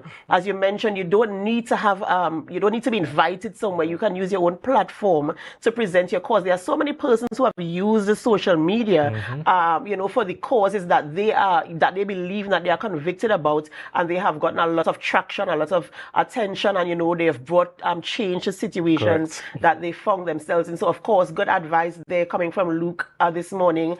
And of course, you can do it too. You can do it too, of course. If you have something that is very important and burning to you, you can bring change in the spaces that you occupy. Now, Luke, what are you looking forward to most in this role in the future? Like, even from today, what is the thing that you are looking forward to achieve before you hand over the baton to someone else? Adana, as a young person, my grandparents always used to tune into the politics and the news. And as a young person, I would have observed over the years this divisive narrative between Trinidad and Tobago, perpetuated by past political leaders. And at this current stage, we are still observing that sort of adversarial relationship when it comes to Trinidad and Tobago. But as the new generation, Adana, we reject this counterproductive approach. So as an ambassador, I want to ensure that Tobagonian youth get involved in the conversations, that we get that representation that's needed, that we build meaningful connections with Trinidad so that we are a unified republic and not one versus the other. Now, as young persons, that's why I started the Tobago Students Association, because it starts there. We have a network of 131 members, eligible voters. These are people that can speak. These are people that can get involved in the civic procedures. So as ambassador, I want to ensure that when I am done, it's not just me, that when I leave my space, there are other Tobagonian youth who are thriving and contributing to the island development. Because oftentimes, Adana, let's say, for example, when I travel and I go to these forums, it's just me, I'm the only Tobagonian there. And I remember when I raised that issue with the youth officer at the Division of ComDev, I would have told her, hey, this St. Lucia trip that we're going to, it would be really nice if we could have a Tobago delegation. And I'm so thankful that the division, you know, they honored the request and we moved as a group of Tobagonians. And it was so pleasing, Adana, for us to have that level of representation on a regional level. When you look at how the regional peers, they started understanding that, you know, it's not just Trinidad, it's Trinidad and Tobago. And while we may be a republic, we all have our differences, we have different nuances, similar to what we see at the regional level. So my goal as an ambassador, Adana, is to strengthen the bonds between Trinidad and Tobago, starting with its youth. It's not going to be an easy road. It's going to be difficult. It has been difficult, but I'm seeing the improvements, I'm seeing the progress, and I'm starting somewhere. So that's what I'm looking forward to. That's absolutely awesome. It's a lot there. And of course, Luke, I wish you the very best. But before you go this morning, not only do I want to know what you are looking forward to in this role before you leave, but what's next for Luke? After this period has ended, what's next for Luke? Is the activism going to continue? Of course, it's going to continue. But what are your long-term goals after you've handed over the baton as the youth ambassador for CARICOM? Donna, to be honest, I really don't know what's next for me. Currently, I am studying to become an attorney. So by the time I'm finished being an ambassador, by the time my tenure is up, I would be in law school at Hewarding. And I want to continue my activism there because I have a passion for being a defense attorney. I think I always love to stand up for people. From since I was small, I was always the one at the front picking up for people and defending them. So at that level, I think I will see myself in our justice system, standing up for those who can't stand up for themselves, being that voice for them, advocating for their passions and their interests. That's where I see myself now. Also in the future, I want to see probably what my biggest goal is to bring a legal clinic here in Tobago where we can assist people who can't assist themselves, because we know the financial burden it takes on people when they want that legal representation. So coming from a village of Mount St. George, Adana, it has been difficult getting in these spaces. You know, people always think that the youth of Mount St. George are supposed to be a certain way. So the fact that I'm able to show people that Mount St. George has something beautiful and beautiful things to offer, that's why I see myself in the future giving back to my community, because if it wasn't for the community of Mount St. George, Adana, I wouldn't be here today. From since I was young, they always had a special interest in my development. They will always encourage my mother and my grandparents to get me into these spaces, get me involved. And it's because of their level of interest and care for me, I'm now here. So when I'm finished as an ambassador, even during my last 10 years as ambassador, I want to push all my resources into giving back to my community. So that's where I see myself in the future.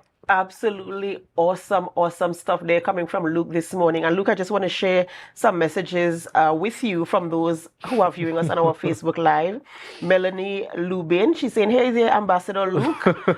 Great news. Wow, coming from Lasaif Ratin. I hope I'm pronouncing the surname correctly. Saying good morning. Aldit Cowan is saying brilliant youth ambassador. Thank you. Pearl Murray Beard, so proud of you, Luke James Trim. Thank you. Janelle Wright is saying well done, Luke James Trim. I love to see your brilliance. Rodney Piggott, Luke, the sky is not the limit. Bring the content that will expand the mindset of the youths, thus expanding innovations. Luann James, do you know that one? Hi, mommy.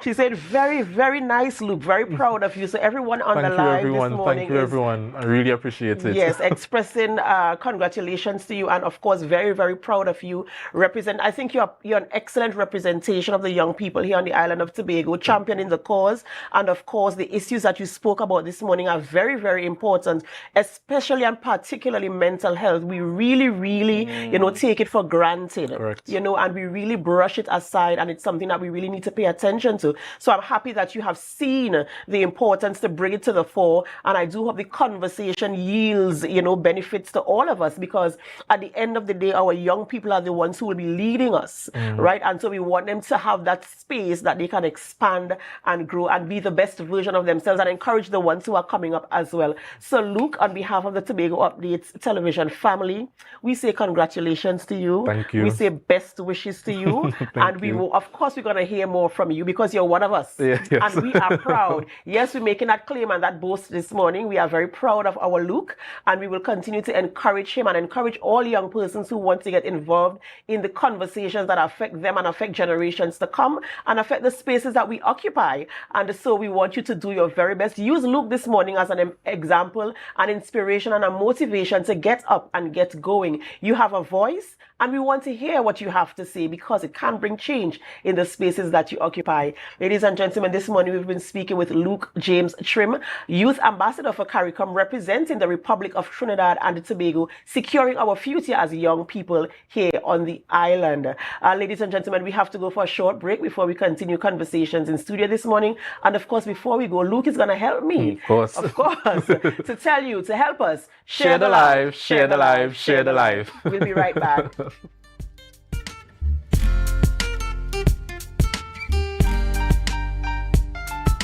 Notice is hereby given that the 63rd Annual General Meeting, AGM, of the Bethel Credit Union Cooperative Society Limited will take place using a hybrid format on Thursday, June 27th from 5 p.m.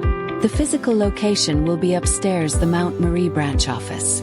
The purpose of the meeting is to receive minutes of the 62nd Annual General Meeting, to receive reports as follows: statutory and board-appointed committees, report of the auditor and audited financial statements, to receive budgetary proposals for 2024, to elect officers, to approve general resolutions, and lastly to transact any other business that may properly come before the meeting.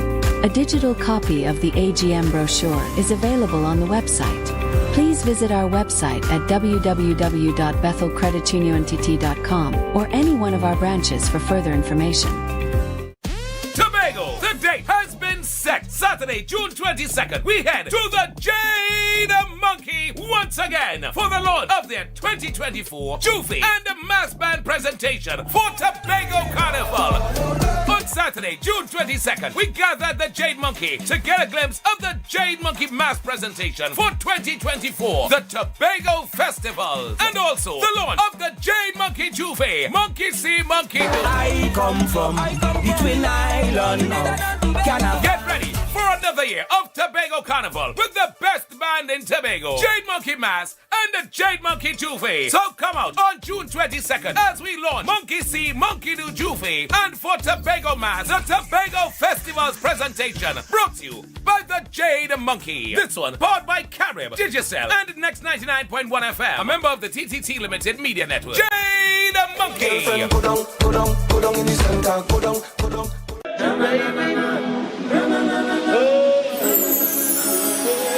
I can't live without you, I can't be without you for too long. Cause when I'm around you, I feel like the heavens has come down. I feel it in my soul every time we on the road, it's a miracle. A million strong come together. Deltec Distributors Weekend Special Wings Friday. £3 wings, 2.5 kilogram fries. Special 100 TT Soup Saturday. £2 cube beef, £2 cow heel, £2 chicken foot, £2 pigtail or smoke bone. Special $150 Super Sunday. £3 leg and thigh chicken, £3 sliced pork, £3 lamb slice, £3 cheese, 2 pack of pasta. Special $250. Located Main Road, Argyle, Tobago. We deliver 20 TT. Contact us on deltecdistributors.com 395-5040 or 237-0102. Deltec Distributors Weekend Special.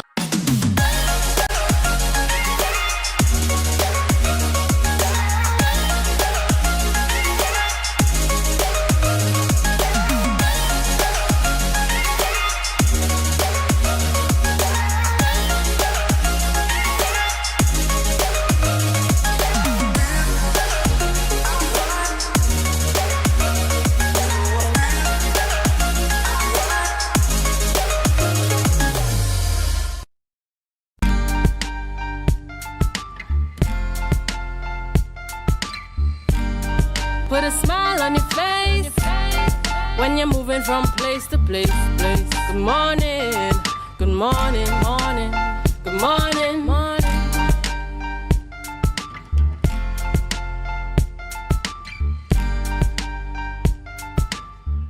Welcome back to the morning show on Tobago Updates Television. I am Adana Kumbi. It is now 7:32 a.m. So if you're getting to work for 8, you have some time this morning. But remember to drive safely on our nation's roads. Our key operative this morning is getting there safely and observing the traffic regulations. In fact, this brings me to our next conversation this morning. We're speaking with Sergeant Melinda Daniel Kirk of the TTPS Traffic Branch and Corporal Carver Vincent of the traffic branch as well. This morning we're talking about understanding traffic regulations. Good morning and welcome. Good morning. Good morning. And good morning to the viewing public. Right, and of course, as the topic suggests, understanding traffic regulations. And, you know, we've seen where persons have, I have personally seen, so I can record what I see, persons not adhering to traffic regulations, possibly not understanding the traffic regulations or not having a knowledge of the traffic regulations. And so you see some sort of compromises there on the nation's roads. And it begs the question, because sometimes you're considering your safety. I always tell people who I know, drive for yourself and 2 persons in front and 2 persons behind, because you never know what the man in front of you is going to do, right? And so this morning we want to talk a little bit about traffic regulations. I want to start with traffic lights, the most obvious topic. I have had situations where I'm waiting in line, I am behind the light and the light is red, so I'm waiting my turn to go, which means the lights on the perpendicular side one of the lights are green, right? When my light turns to green and I am ready to go, I am seeing cars still going across. And my light is already on green, which means their light has already turned to red. It went to orange and then to red, which gives them enough time to stop, slow down. And mine is on green. And still I see 2, sometimes even 3 cars still coming across. And so we have that challenge this morning to talk about and to encourage our viewers this morning about using and observing and respecting the traffic lights. I want us to have that conversation this morning. May I? All right. Morning again. There seems to be a misconception in the understanding of the traffic lights. Yes, we know green means to go, red means to stop. But the general public, most of them, have a conception that yellow means go through still. But the law states that a yellow light, a solid yellow light, means to get ready to stop, because at any moment that red light will come on. What people know, or personal individual drivers, upon seeing a yellow light, they speed up. They speed up. And by the time they speed up, the light changes to red, so they already break the traffic light. And when the officers who are there stops them and give them a ticket now, oh gosh, boss, give me a blind. But you could kill somebody. It's very, very dangerous. You could kill somebody, because the thing is this, I do it, I'm sure you do it also. The light turns to green. And you have to wait and watch to see if anybody coming through. That's right, that's right. Because if you wait, by the time you go through there, collision. Could be a fatal, could be a serious RTA, but an RTA or a road traffic accident is an accident. And you know, I want you to reiterate, because you said the yellow light is for you to start slowing down or prepare to stop. Get ready to stop, yes. Get ready to, that's what it means. That's what it means. And as you rightfully said, a lot of people think it means, let me see how fast I can get across before the light turns red. And to build that also, a flashing amber light means to proceed, but proceed cautiously. So even if you're going through, you had to slow down, watch, make sure it's clear, and then proceed. But that solid amber light means get ready to stop, because at any moment that red light is going to come on. And then you get caught in a predicament. If not a ticket, you might get yourself in an accident. Yeah, and people take a lot of things for granted. They think to themselves, oh, I'm a good driver. Oh, my car working good. You know, I could make it. And so we we jeopardizing our safety and those who are around us by trying to escape. I'm trying to understand, what is the urgency to get through the light? When the light changes, how long does it take for you to change back for you to get access to go? What is the average time? Average 10 seconds. There's a 10-second, well, 8 to 10 seconds grace period there. No, like if your light is now on red and you have to wait another cycle for it to come around. In some cases, it's about 2 minutes, right? 2 to 3 minutes. It varies depending on where the lights are placed. It varies, but basically 2 to 3 minutes, and then it goes again. And I'm trying to figure out, what is the hurry? What is the rush? I mean, listen, let me just talk on behalf of the TTPS for 10 seconds. Let us be cautious when using the traffic lights. There are persons who might not think, oh, I need to wait because my light is on green and so I have access to go. There are persons who would not be looking to see if you're zooming across. So please let us respect and adhere to. Now, I know that there are cameras installed at most of our traffic, on our traffic lights. Have they been helpful in terms of identifying drivers who break this law and who decide to themselves, well, I'm a good driver, my car is good working, I could skate through there. Has it been able to assist us in identifying them? I know. Yes, it has. Because on a few occasions in the past, we would have caught drivers reaching the red stoplight, and we will call our operational command and ask for footage. So when the president, they plead not guilty in court, they could use that same footage as evidence in court. Say, but that is you going through red light there. Isn't that you? Isn't that your vehicle? And what are the charges for breaking a light? 1, for breaking the red light, 1, and 2, for possibly causing any type of damage whatsoever? Well, for the breach of the red traffic light, $1,000. And as usual, the 3 demerit points. In case of an RT, you still can get charged for breach of the red stoplight, but you will also get charged, well, not charged, but at least you could sue the individual for damages done to your vehicle or even injury to a person. You can't sue them. You know, we just need to, we need to be safe. Every single morning I sit here, when I leave, I always say, ensure that you drive safely on our nation's roads. And this is what I am talking about. And so we want to ensure that we adhere to the regulations, right? When you get into an accident, if you get into an accident, a road traffic accident, let's say somebody breaks a light or somebody tries to overtake in an area where they're not supposed to overtake, and now you have a collision. What are your next steps? What are you supposed to do at that particular point in terms of reporting and, you know, getting all your stuff sorted out? Well, the first thing you're supposed to do, at least in some cases, people have their cell phone now, they take a picture of the scene, or some persons will mark the spots, at least, well, they can't mark the spot of the accident, but where vehicles ended up. Upon doing that now, you at least try your best to clear the roadway so, to allow other motorists to proceed where they're going, and then either you call the police station, or if your vehicle can still drive, come to the station and make a report as soon as practicable. Because gone are the days where they used to say, I'm going to have 24 hours to make a report of an accident. But it has not been deemed that all RTAs are considered somewhat of a crime scene. So you have to report it as soon as practicable, in terms of as soon as possible. Because in some cases you may be injured and have to go to the hospital. That's not practicable. Some persons are going to say, I'll get an accident now. See me, I can report it in the morning. But you can get charged for failing to report an accident as soon as practicable. Oh. Yes, you can. That is some good knowledge. That's some good information coming there in terms of the person actually being, you are susceptible to a charge if you don't report it in the soonest possible time. You have to give a reasonable excuse as to why you didn't report it as soon as possible. Have to give a reasonable excuse. Right. Officer, I wasn't feeling well. So I see me, I wasn't able to drive, so let me go home and rest. I'll come in the morning. That is a reasonable excuse. I have to go to the hospital. Reasonable excuse. You have to convey somebody to the hospital. Reasonable excuse. But it has to be reported as soon as practicable. Now, I want to talk now about merging into traffic lanes on the highways and the byways. Now, I know that there was an issue at the Republic Bank at Orkinscure where there wasn't that, you couldn't merge into, you couldn't turn in there, you had to go around and come back. I know they've put demarcations on the ground, so you can now go there safely because there is an opportunity for you to go into the box, enter the box, and then turn right. The same situation exists now at FCB on Shervan Road. There isn't any opportunity for you to merge there to turn in there. So some people you will see, the law-abiding citizens, they would continue heading along west, go into Canobay, turn around and head back out to make the turn into FCB. What is the correct thing to do where that is concerned? And is there any conversation in terms of putting any boxes in that area as well?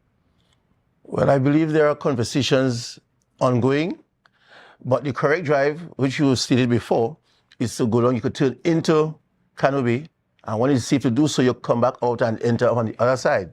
But it is unlawful at this point in time to turn right into FCB. It is because if you watch the demarcations on the road, the markings on the road, solid line, which means you cannot cross it. You're not even supposed to overtake in that area. So it is against the law. It's even considered dangerous driving. But the correct thing at this point in time is to turn into Canobay, or if you're not sure, go straight onto the traffic light, turn right into Shervan Road, turn around inside by the licensing or by the Shervan Plaza, come back out and go there. It's a longer drive, but unfortunately, until further notice, that is the correct drive. Okay, I hope our drivers are listening this morning. Take note, take heed. And you know, Sergeant Kirk, in terms of, as we're talking now about merging, I want to talk about overtaking. Sometimes And we will come back to talking about the speed limits, because sometimes you could drive too fast and sometimes you could also drive too slow.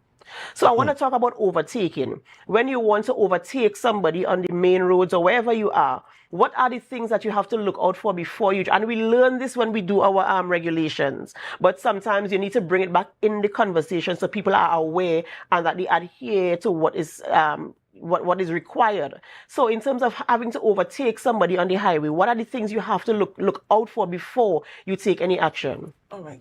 Well, reference to when someone is overtaken, first thing you have to make sure it is safe for you to overtake, because we observe where there are drivers who are actually overtaken on the left-hand side, which is in what you call improper overtaking. So once it is safe for you to overtake, I will say you can overtake, but you also have to consider the lines that is on the roadway, because we have the solid lines and the broken lines, because wherever you see a solid line, that indicates it is not for you to overtake. You're only supposed to overtake in the areas where you see there are the broken lines.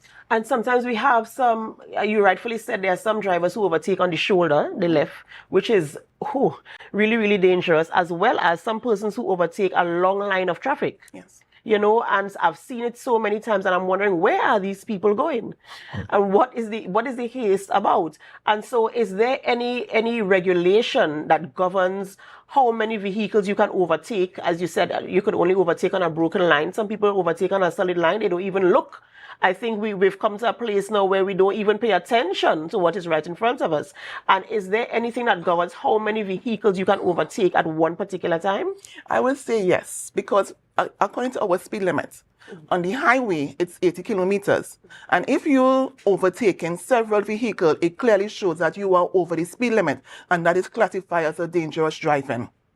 So right away, if you are overtaking at least 3 vehicles on the road, you will be automatically over 80 kilometers, and that is no longer improper overtaking but dangerous driving. Wow. So it has gone into a different category now, dangerous driving. And I want to talk about the speed limits, because you said I know that 80 kilometers is the speed limit for on the highways, but there are other limits as well for minor roads, and what is the minimum speed limit and stuff like that. I want to get into that part of the conversation as well. Okay, so the speed limit for Tobago from the Sherburne Road traffic light along the Clonowell Highway until the Bacolet Junction, that speed limit is 80 kilometers per hour. Also from the Sherburne Road traffic light along Buku Road until Grafton Road, that is still 80 kilometers. We also have from the Montgomery Junction until the Buku traffic light, that is still also 80 kilometers. But all others, especially from the Orskenscure roundabout along that Canby Road up to the Montgomery Junction, that is not 80 kilometers. That is 50 kilometers. Along the Windward Road, the Northside Road, along with the Plymouth Road onto Wilson Road, all those roads, and along the Milford Road, they are all 50 kilometers per hour. Right. And what is considered driving too slow? Because sometimes you can be on the highway. I know it might be a tricky question, right? You might be on the highway and the speed limit is 80 kilometers, 50 kilometers for other areas.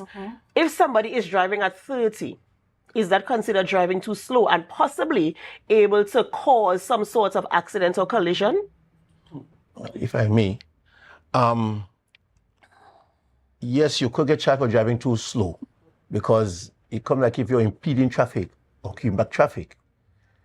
If you have some emergency, like your vehicle, for some strange reason has mechanical difficulties and it's going, you're proceeding, but proceeding slow, you can't go too fast. You'll put slightly to the left and allow the traffic to flow. Those who want to flow will pass, as the case will be, once they're passing, but not above the speed limit. If it's a bit too slow, pull to the side. There's a shoulder in most areas. Pull to the left, proceed and go, because you have an emergency. That's what the shoulder is there for. But if you see you on the road and you're blocking traffic or obstructing the free flow of traffic, you can get charged for impeding that traffic.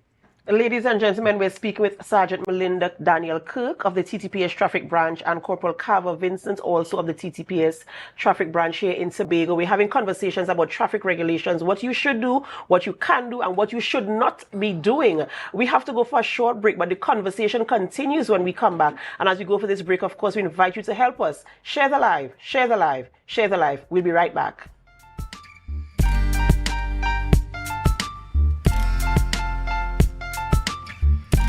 Tobago Glass Supplies has been a leading name for over 37 years in the glass and aluminum market in Tobago. We provide an extensive range of high-quality, innovative aluminum and glass products for commercial and residential use. Competitive prices with superior and professional services by committed employees who are guided by rigid quality standards. Tobago Glass Supplies specializes in the manufacture and installation of glass and aluminum products that are essential to today's homeowners and the business environment. We are engaged in marketing, sales, and installation of a variety of products. These ranges from windows and doors to necessities such as mirrors for homes and vehicles, designed and manufactured in-house or imported.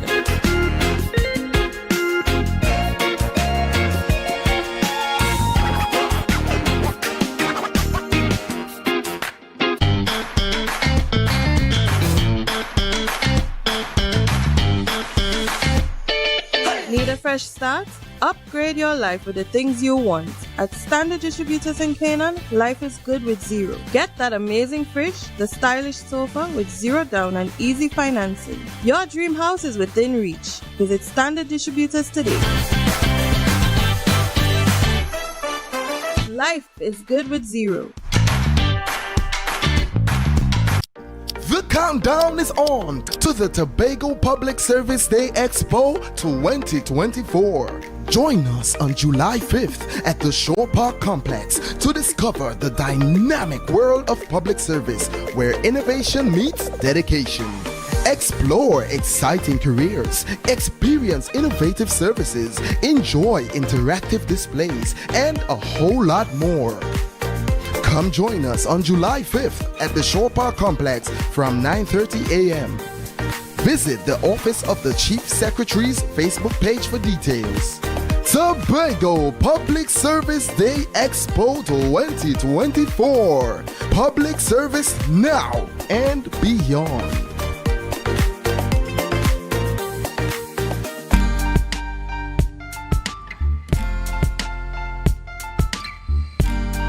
Put a smile on your face when you're moving from place to place. Good morning. Welcome back to the morning show on Tobago Updates Television. I am Adana Kumbi, and we continue conversations this morning. We're speaking with Sergeant Melinda Daniel Kirk of the TTPS Traffic Branch and Corporal Carver Vincent, also of the TTPS Traffic Branch here in Tobago. And we're talking about, traffic regulations, using the highways, driving safely. And we ended the first half of our conversation by talking about pulling aside if you are driving, if there's something wrong with your vehicle and you have to drive a little bit slowly, especially on the highways, and not inconveniencing other drivers. And so you spoke about pulling to the shoulder and allowing the traffic flow to continue. What are some of the things you should do when you are getting ready to pull to the side, should something happen? Well, your vehicle is supposed to be fitted with indicators.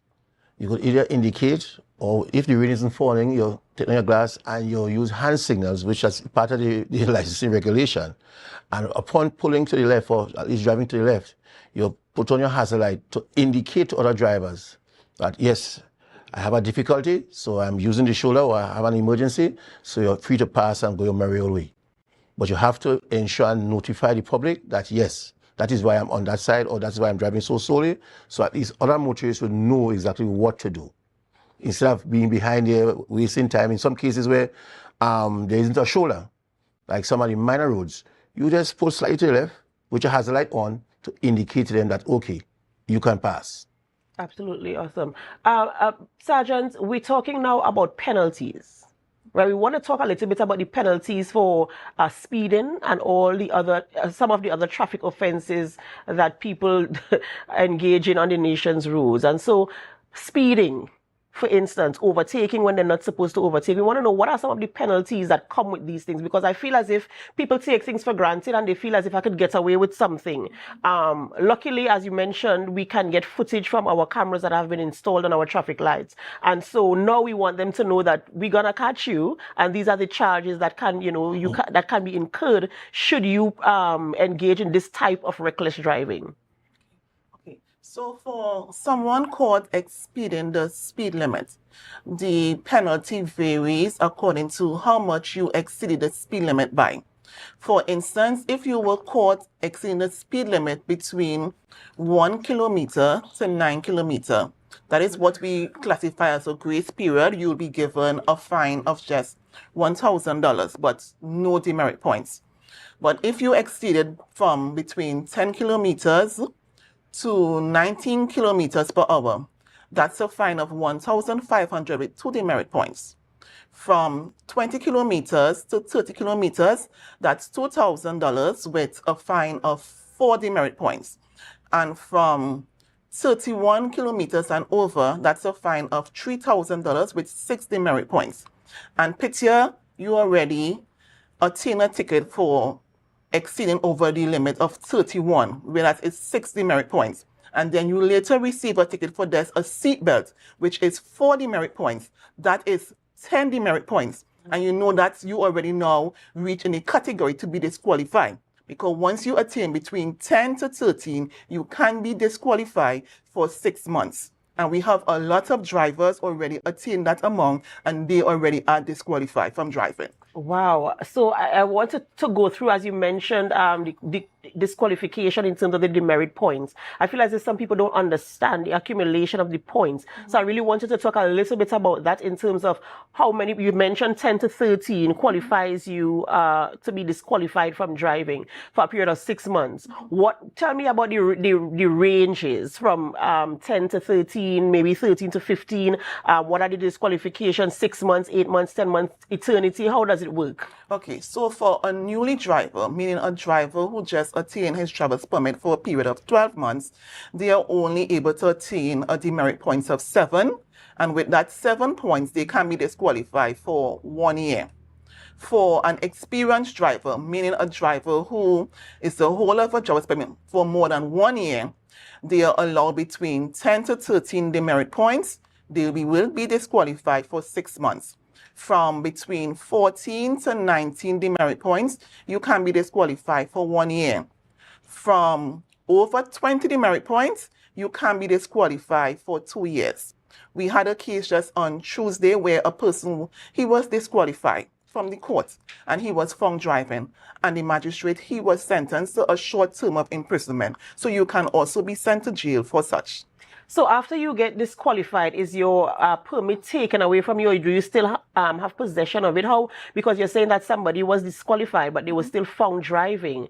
So are they still in possession of their physical driver's permit, or do they have some sort of, how do you identify somebody in this case who is already disqualified? Well, first thing, their driver's permit, it will be detained by the licensing department. So they will not be the holder at that point in time of a driver's permit. And so driving without a driver's permit, of course, is breaking the law. It is. It's an offense. It is an offense. And what are the penalties for that? The reference to driving without a driver's permit, because we have a lot of cases of like that recently, where a person, they will never issue with a driver's permit, and they always have an excuse of why they're supposed to be on the road. So it all depends on the discretion of the magistrate. You can be fined or you can be disqualified from driving. Because what we need for persons to understand, once you have the keys in your possession, you are found behind the steering wheel. Even if the vehicle is in park, you are considered a driver. And if you do not have a driver's permit, that's an offense. Wow. I hope you are listening closely this morning to this conversation and, of course, taking heed. You know, one of our viewers on our online platform is talking about driving too closely, and that is a concern I have as well. When a driver is right up on your rear, you know, and I know when I did my regulations, you had to be a certain distance. You had to give that person distance in case they have to come to a sudden stop, in case something happens in front there. And that is why I mentioned earlier, sometimes I drive for myself and 2 persons in front and 2 persons behind, because you never can tell. How do we address this situation in terms of driving too close to a driver? Well, how should I put this? It's all left to the discretion of the driver, because we have seen an increase in vehicular traffic on a daily basis. You as a driver have to take into consideration that in case of an emergency, someone has to stop, that you will have enough distance to stop. And we have found now that when the rain starts falling and the roadway now is wet, it's oil coming from the pitch and water. So you have to have a proper distance away from that vehicle in front of you. So if you're stuck on your saddle skid or hydroplane because of the water, that you can have a little distance to maneuver away from that vehicle or stop in time. But as you rightly said earlier on, everyone seems to be in a hurry, so they have to be right up behind somebody. And in some cases, I think they call that tailgating also, and you could get charged for that also. Because you're driving dangerously. What if I stop? You don't know what could happen. That's right. So it's all on the discretion of the driver. All of the discretion of the driver. You know, I wish we had more time this morning to talk a little bit more about this, because it's very important for all of us to understand how we use our nation's roads safely to ensure that we get to where we are going to with as little disruption as possible, if any at all. But we have, of course, to wrap things up this morning. But before we go, what is that one thing you want to ensure our viewers and listeners take away from this conversation this morning? At the end of the day, drivers have to take one thing into consideration. It's not that you were given a vehicle for free. It's not that it's you alone on the road. You bounce it, you have to fix it. You're not on somebody, you have to take care of them. And the money coming up from your pocket. You have to be careful on the nation's roads. And it's a twofold incident, because you bounce somebody on the road, you have to fix them, and you still gonna get charged. So that money coming from your pocket, and you're complaining that, oh gosh, I have no money, I have no this, I have no that. Is you wanted, you want to buy a vehicle to bounce it? You buy a vehicle to drive for your convenience. Be safe on the nation's roads. Safety for you on the road, safety for others, and safety for the money in your pocket. That's right, ladies and gentlemen. Thank you for staying with us up until this point. We've been speaking with Sergeant Melinda Daniel Kirk and Corporal Carver Vincent of the TTPS traffic branch here in Tobago, speaking about understanding the traffic regulations. And of course, we're going to have this conversation again sometime later on in our studio. But this is where we end the morning show on Tobago Updates Television. But we don't end our programming here. We head on over to Tobago Notes and then to GMT. So stay with us. And as you stay with us, of course, we invite you to help us share the live, share the live, share the live.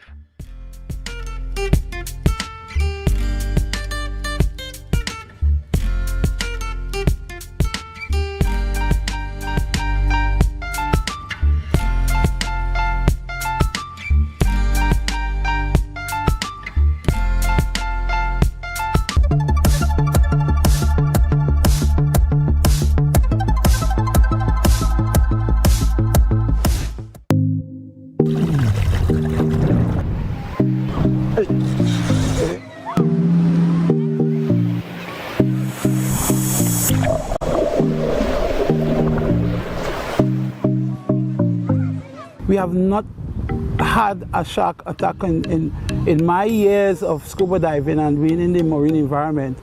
We have never had an encounter such as that one. So we have to understand why is it that this happened, and understand that, listen, you know, these creatures, that's their home, and being in the water as a diver and even as a swimmer, one of the inherent risks is encountering one of these creatures. Yeah, so I don't think that is a worry, but I think it's a wake-up call for us to make sure that we equip our lifeguards, equip our emergency responders, so that they know in the unlikely event of an incident like that, we know what to do.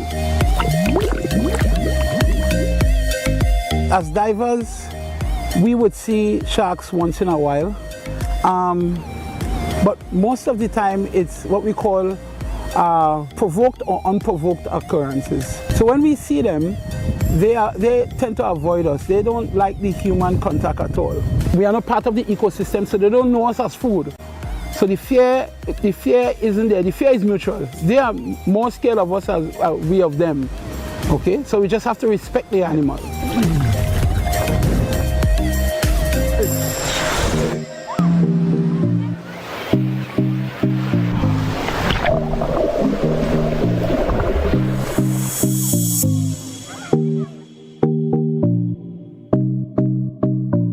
That was a production of the Department of Information, Office of the Chief Secretary, Tobago House of Assembly.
a brand new dawning as the passion start to rise. The energy fill the skies.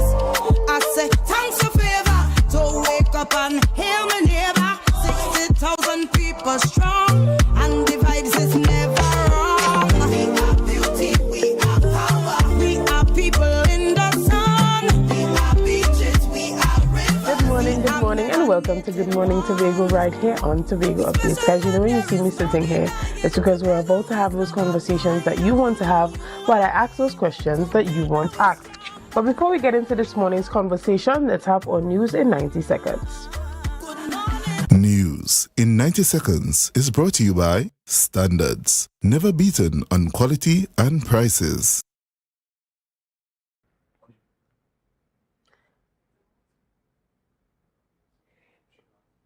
Good morning and welcome back to Good Morning Tobago. Chief Secretary Farley Augustine is scheduled to present the Tobago's budget for the fiscal year 2024-2025 on June 24th in the Assembly Legislature. He announced this during the launch of an internet broadband service in Palatuve at the multi-purpose facility. For the previous fiscal year 2023 to 2024, the Tobago House of Assembly requested $4.5 billion from the central government but only received $2.6. Augustine did not disclose the exact amount for the upcoming budget, but indicated that it would adhere to the Dispute Resolution Commission's recommended limit as accepted by Parliament. Additionally, the Joint Trade Union Movement announced plans to collaborate with the United National Congress and other political entities to remove the People's National Movement from power.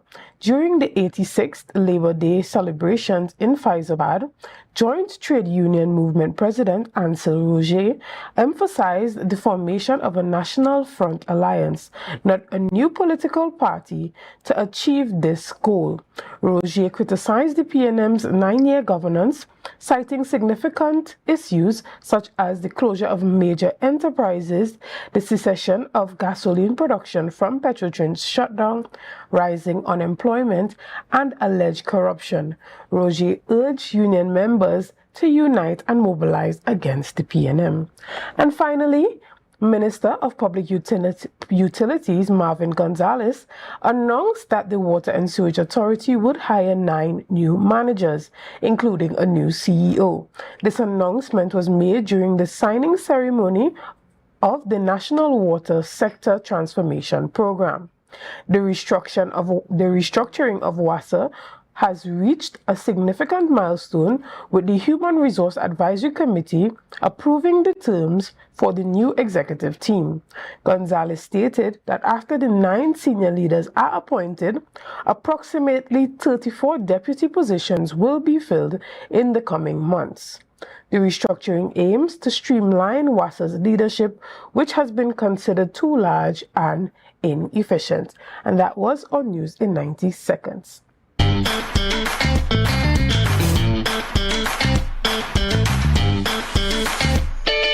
Need a fresh start?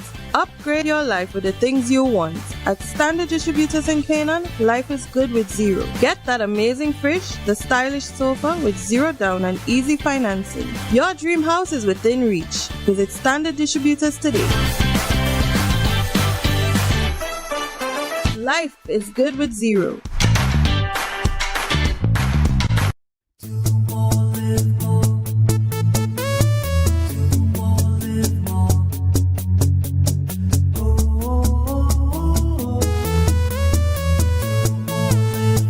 This is how it's gonna go.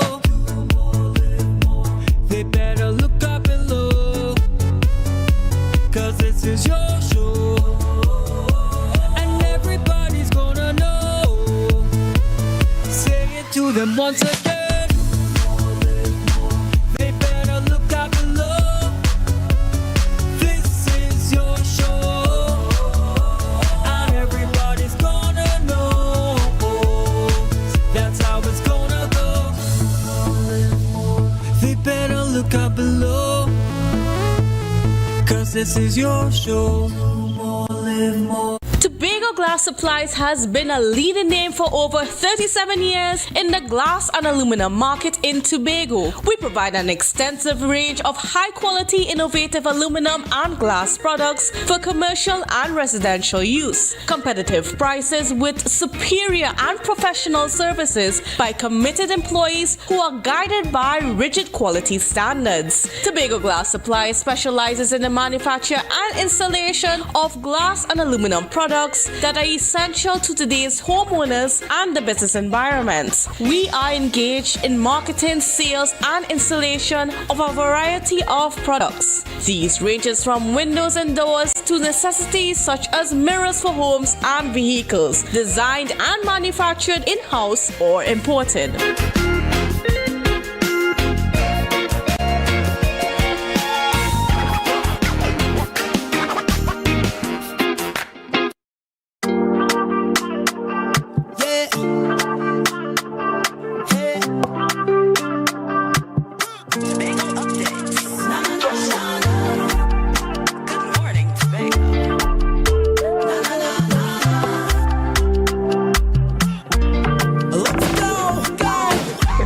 Welcome back to Good Morning Tobago right here on Tobago Updates. As we return with our conversations this morning, we're starting off by talking about the TTPS's Community Justice Clinic.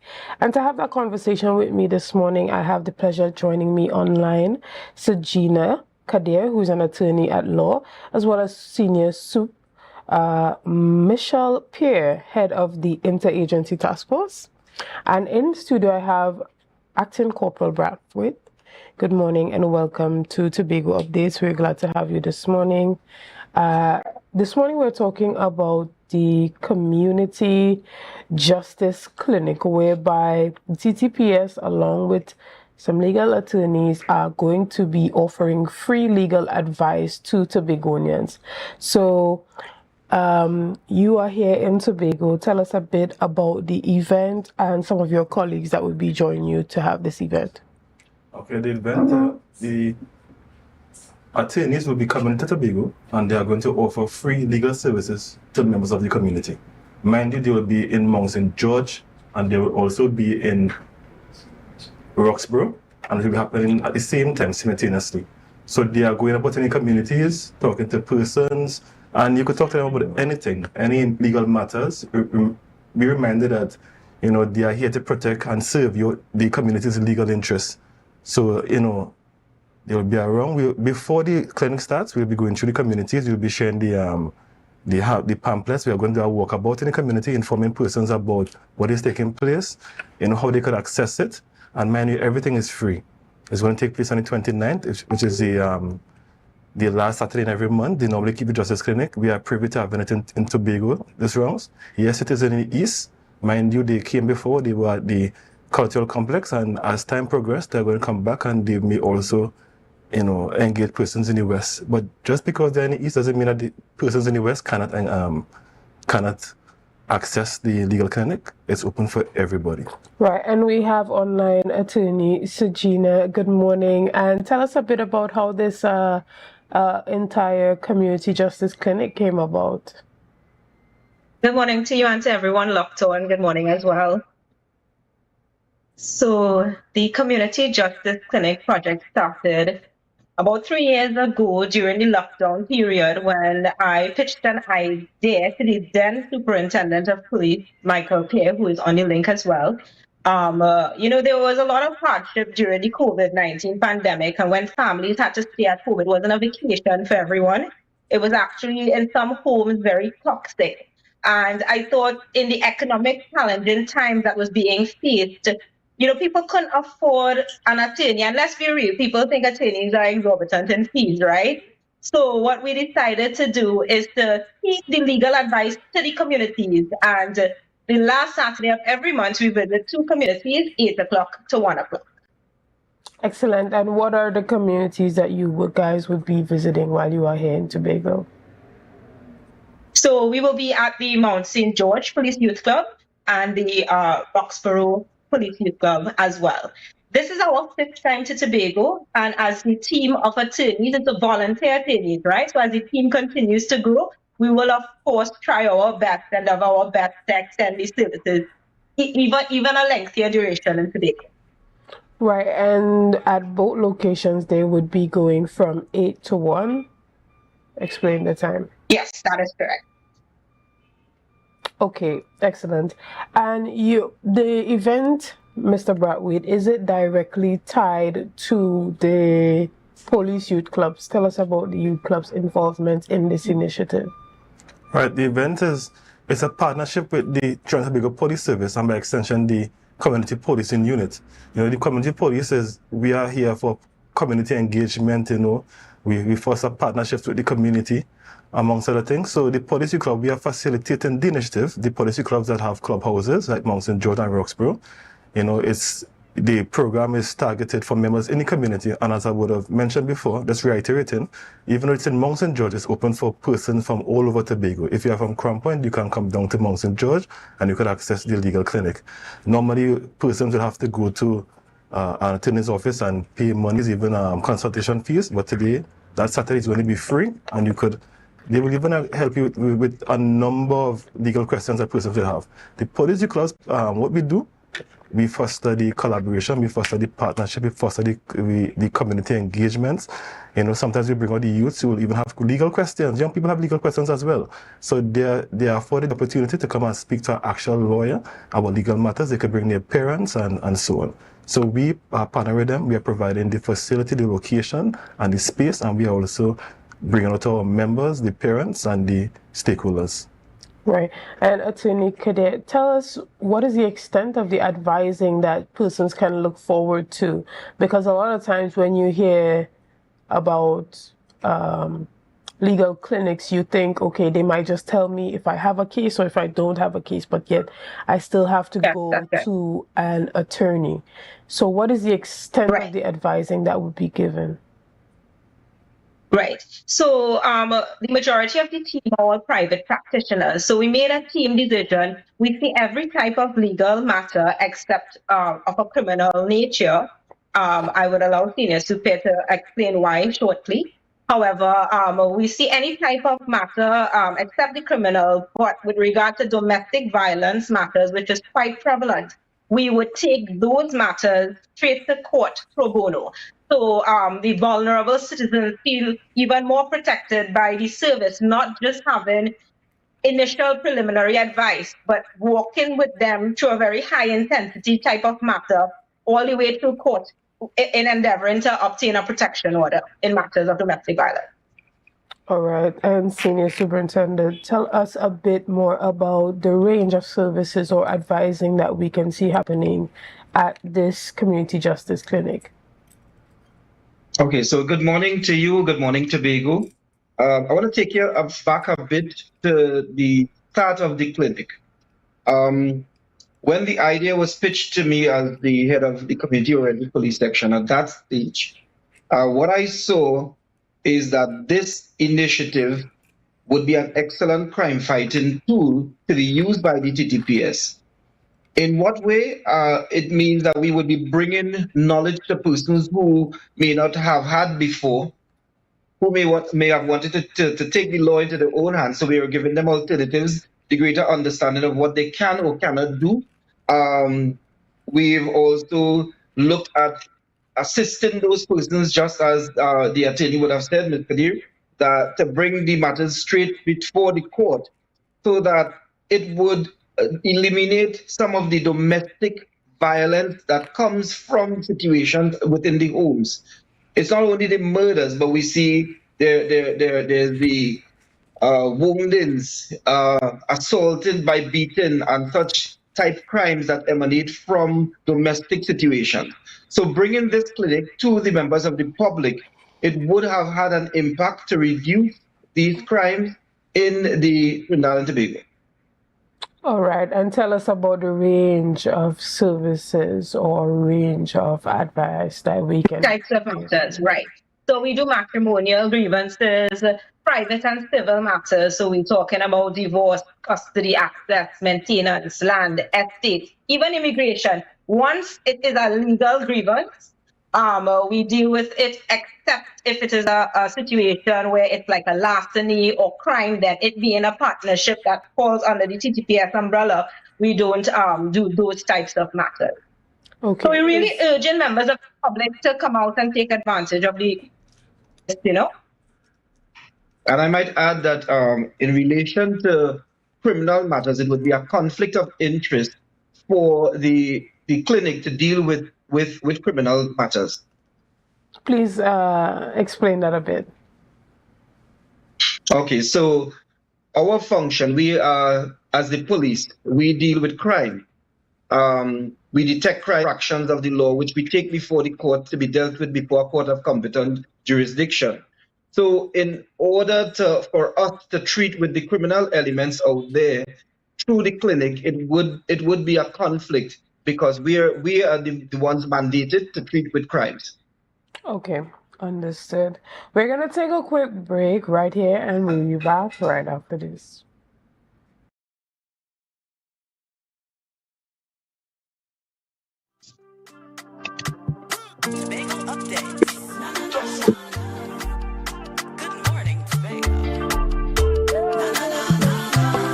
Rotisserie, mouth-watering fries, salads, combos, and specials galore. Feeling for something to eat? Come and see. Our rotisserie is seasoned to the T. Kicking chicken, masala, and jerk roast. Crispy fries made from scratch. Who do you know can't beat that? Or salads freshly cut and packed. When you taste it, you'll be wanting to come back. So come check us out on number 2 Robinson Street, Uptown Scarborough, Tobago. We open on Saturday nights from 7:30 to 11:30 p.m. Monday to Thursday, we're open from 10 a.m. to 9:30 p.m. and on Friday, 10 a.m. to 4:30 p.m. Contact us at 772-7443 and all social media handles at The Rotisserie Factory.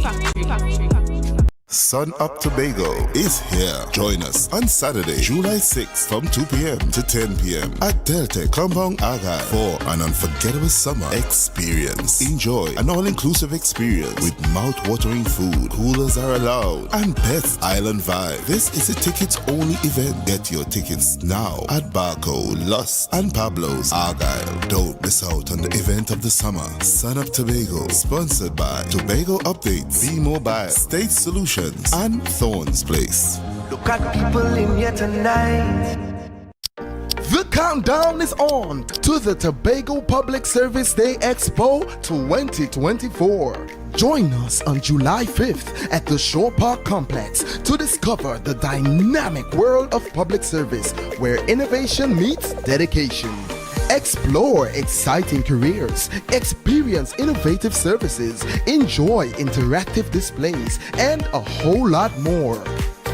Come join us on July 5th at the Shore Park Complex from 9:30 a.m.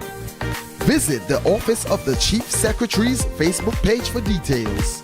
Tobago Public Service Day Expo 2024. Public service now and beyond.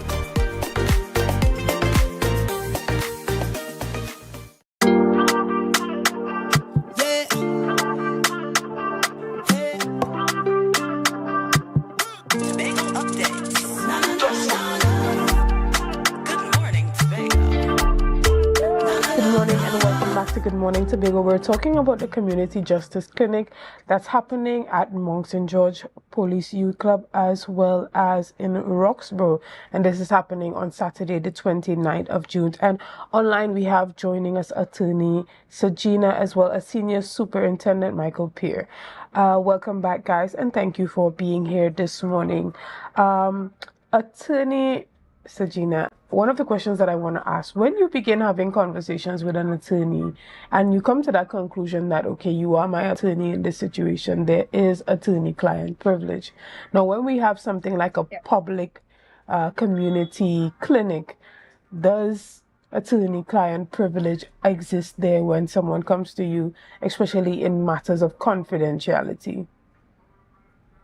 Yes, of course. So when we host these community justice clinics across Trinidad and Tobago, the same rule that governs attorneys under the Legal Professional Act and of course under our Code of Ethics after our conduct to clients as well as fellow attorneys, we must maintain the highest standard at all times. So the same demeanor applies when we are at the clinics across our country.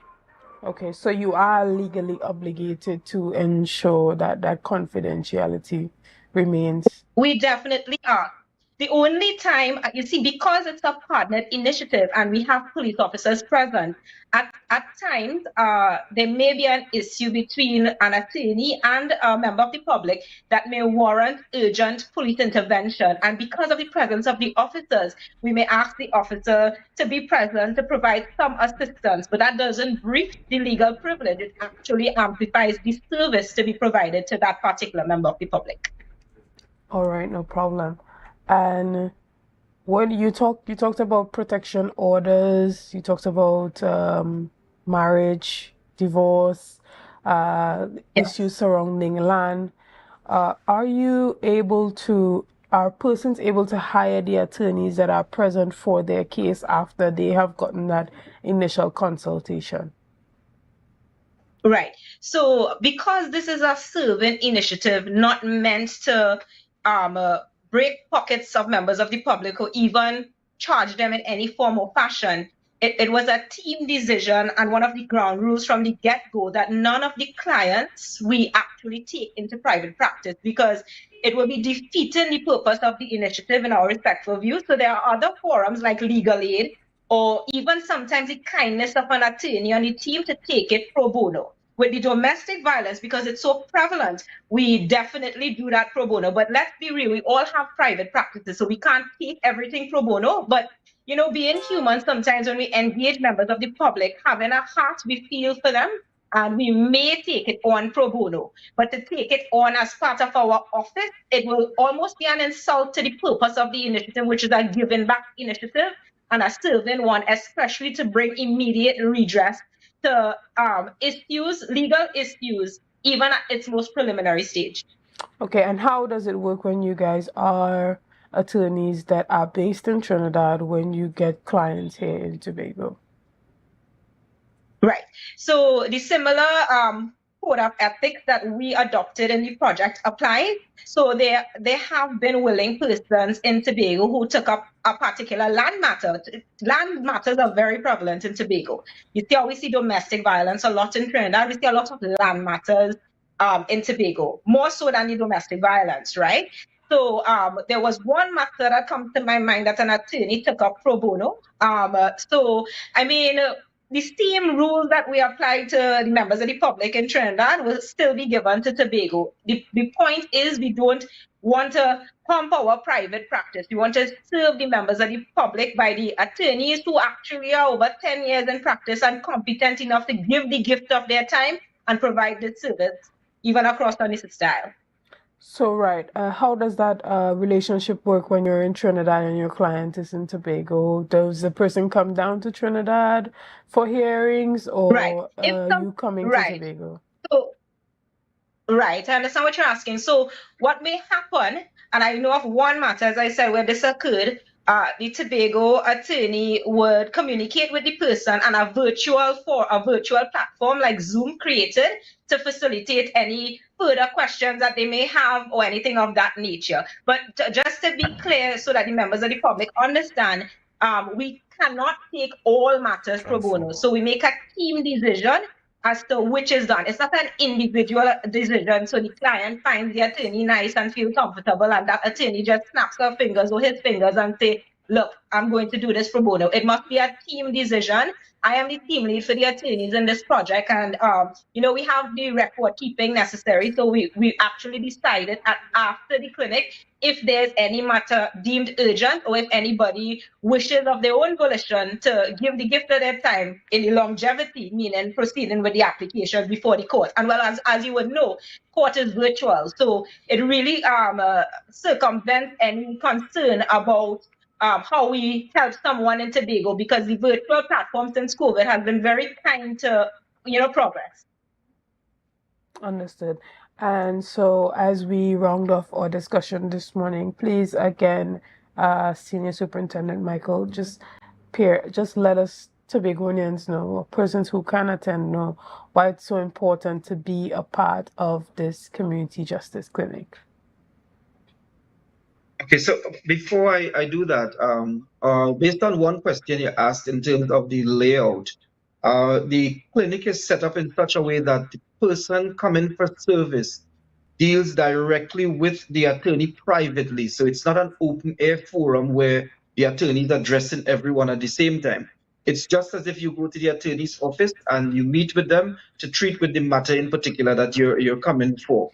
I'm saying to the members of the public, it's a free service, and we know that a lot of persons there would have issues that they may even just want to get an answer to a question in relation to how they can treat with a matter. Maybe it's a land issue, maybe it's a matter of custody, maybe it's one of these issues that you if you treat with it by yourself, you might turn the law into your own hands, right? So we want to urge the members of the public, come out, receive the free service.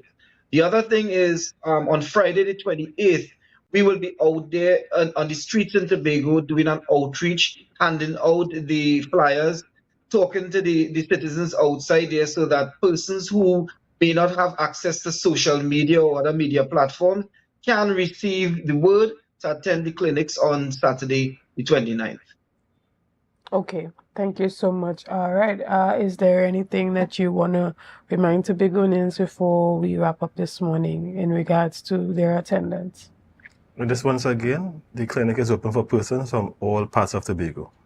From Crown Point to Charleville, you have 2 locations, Roxborough and Mount St. George Police Club, and you can attend. It's free of charge. I heard of using the big word pro bono. I think pro bono also means free of charge for those of you all who may be concerned about it. And yes, it's about, building trust and relationships with the community. It's about education and awareness. It's about youth engagement and community engagement. Part of the community policing mandate is community engagement, and that's what we are hoping to achieve by doing this. So we are working with the Justice Clinic, we are working with Trinidad, and we hope that the citizens of Tobago will benefit. Sometimes persons will say everything is in Trinidad, but they are coming to Tobago. They're taking their time and effort to come to Tobago with a whole team to provide the same service that is afforded to those members in Trinidad. Once again, it's open to everybody. You don't have to be a member of the policy club. Just come out, engage your attorneys, and get your legal advice. And I from being there, I saw some of the attorneys actually doing legal work right there, engaging the persons, some of them with their laptops preparing, helping persons with their will. I saw a lot. I saw they offer even more advice. So even though you may think that they won't offer that, come and talk to the lawyers and they will offer advice. They even go beyond the call of duty on that day. So you'll come out. You and Uncle come out and ask questions. I will, because I have questions to ask. And let the team come and ask questions as well. All right. Well, we want to thank you guys again for being here. Thank you for in making sure that Tobago is a part of the Community Justice Clinic. All right, guys, we're going to take a break right here, and we will be back right after this.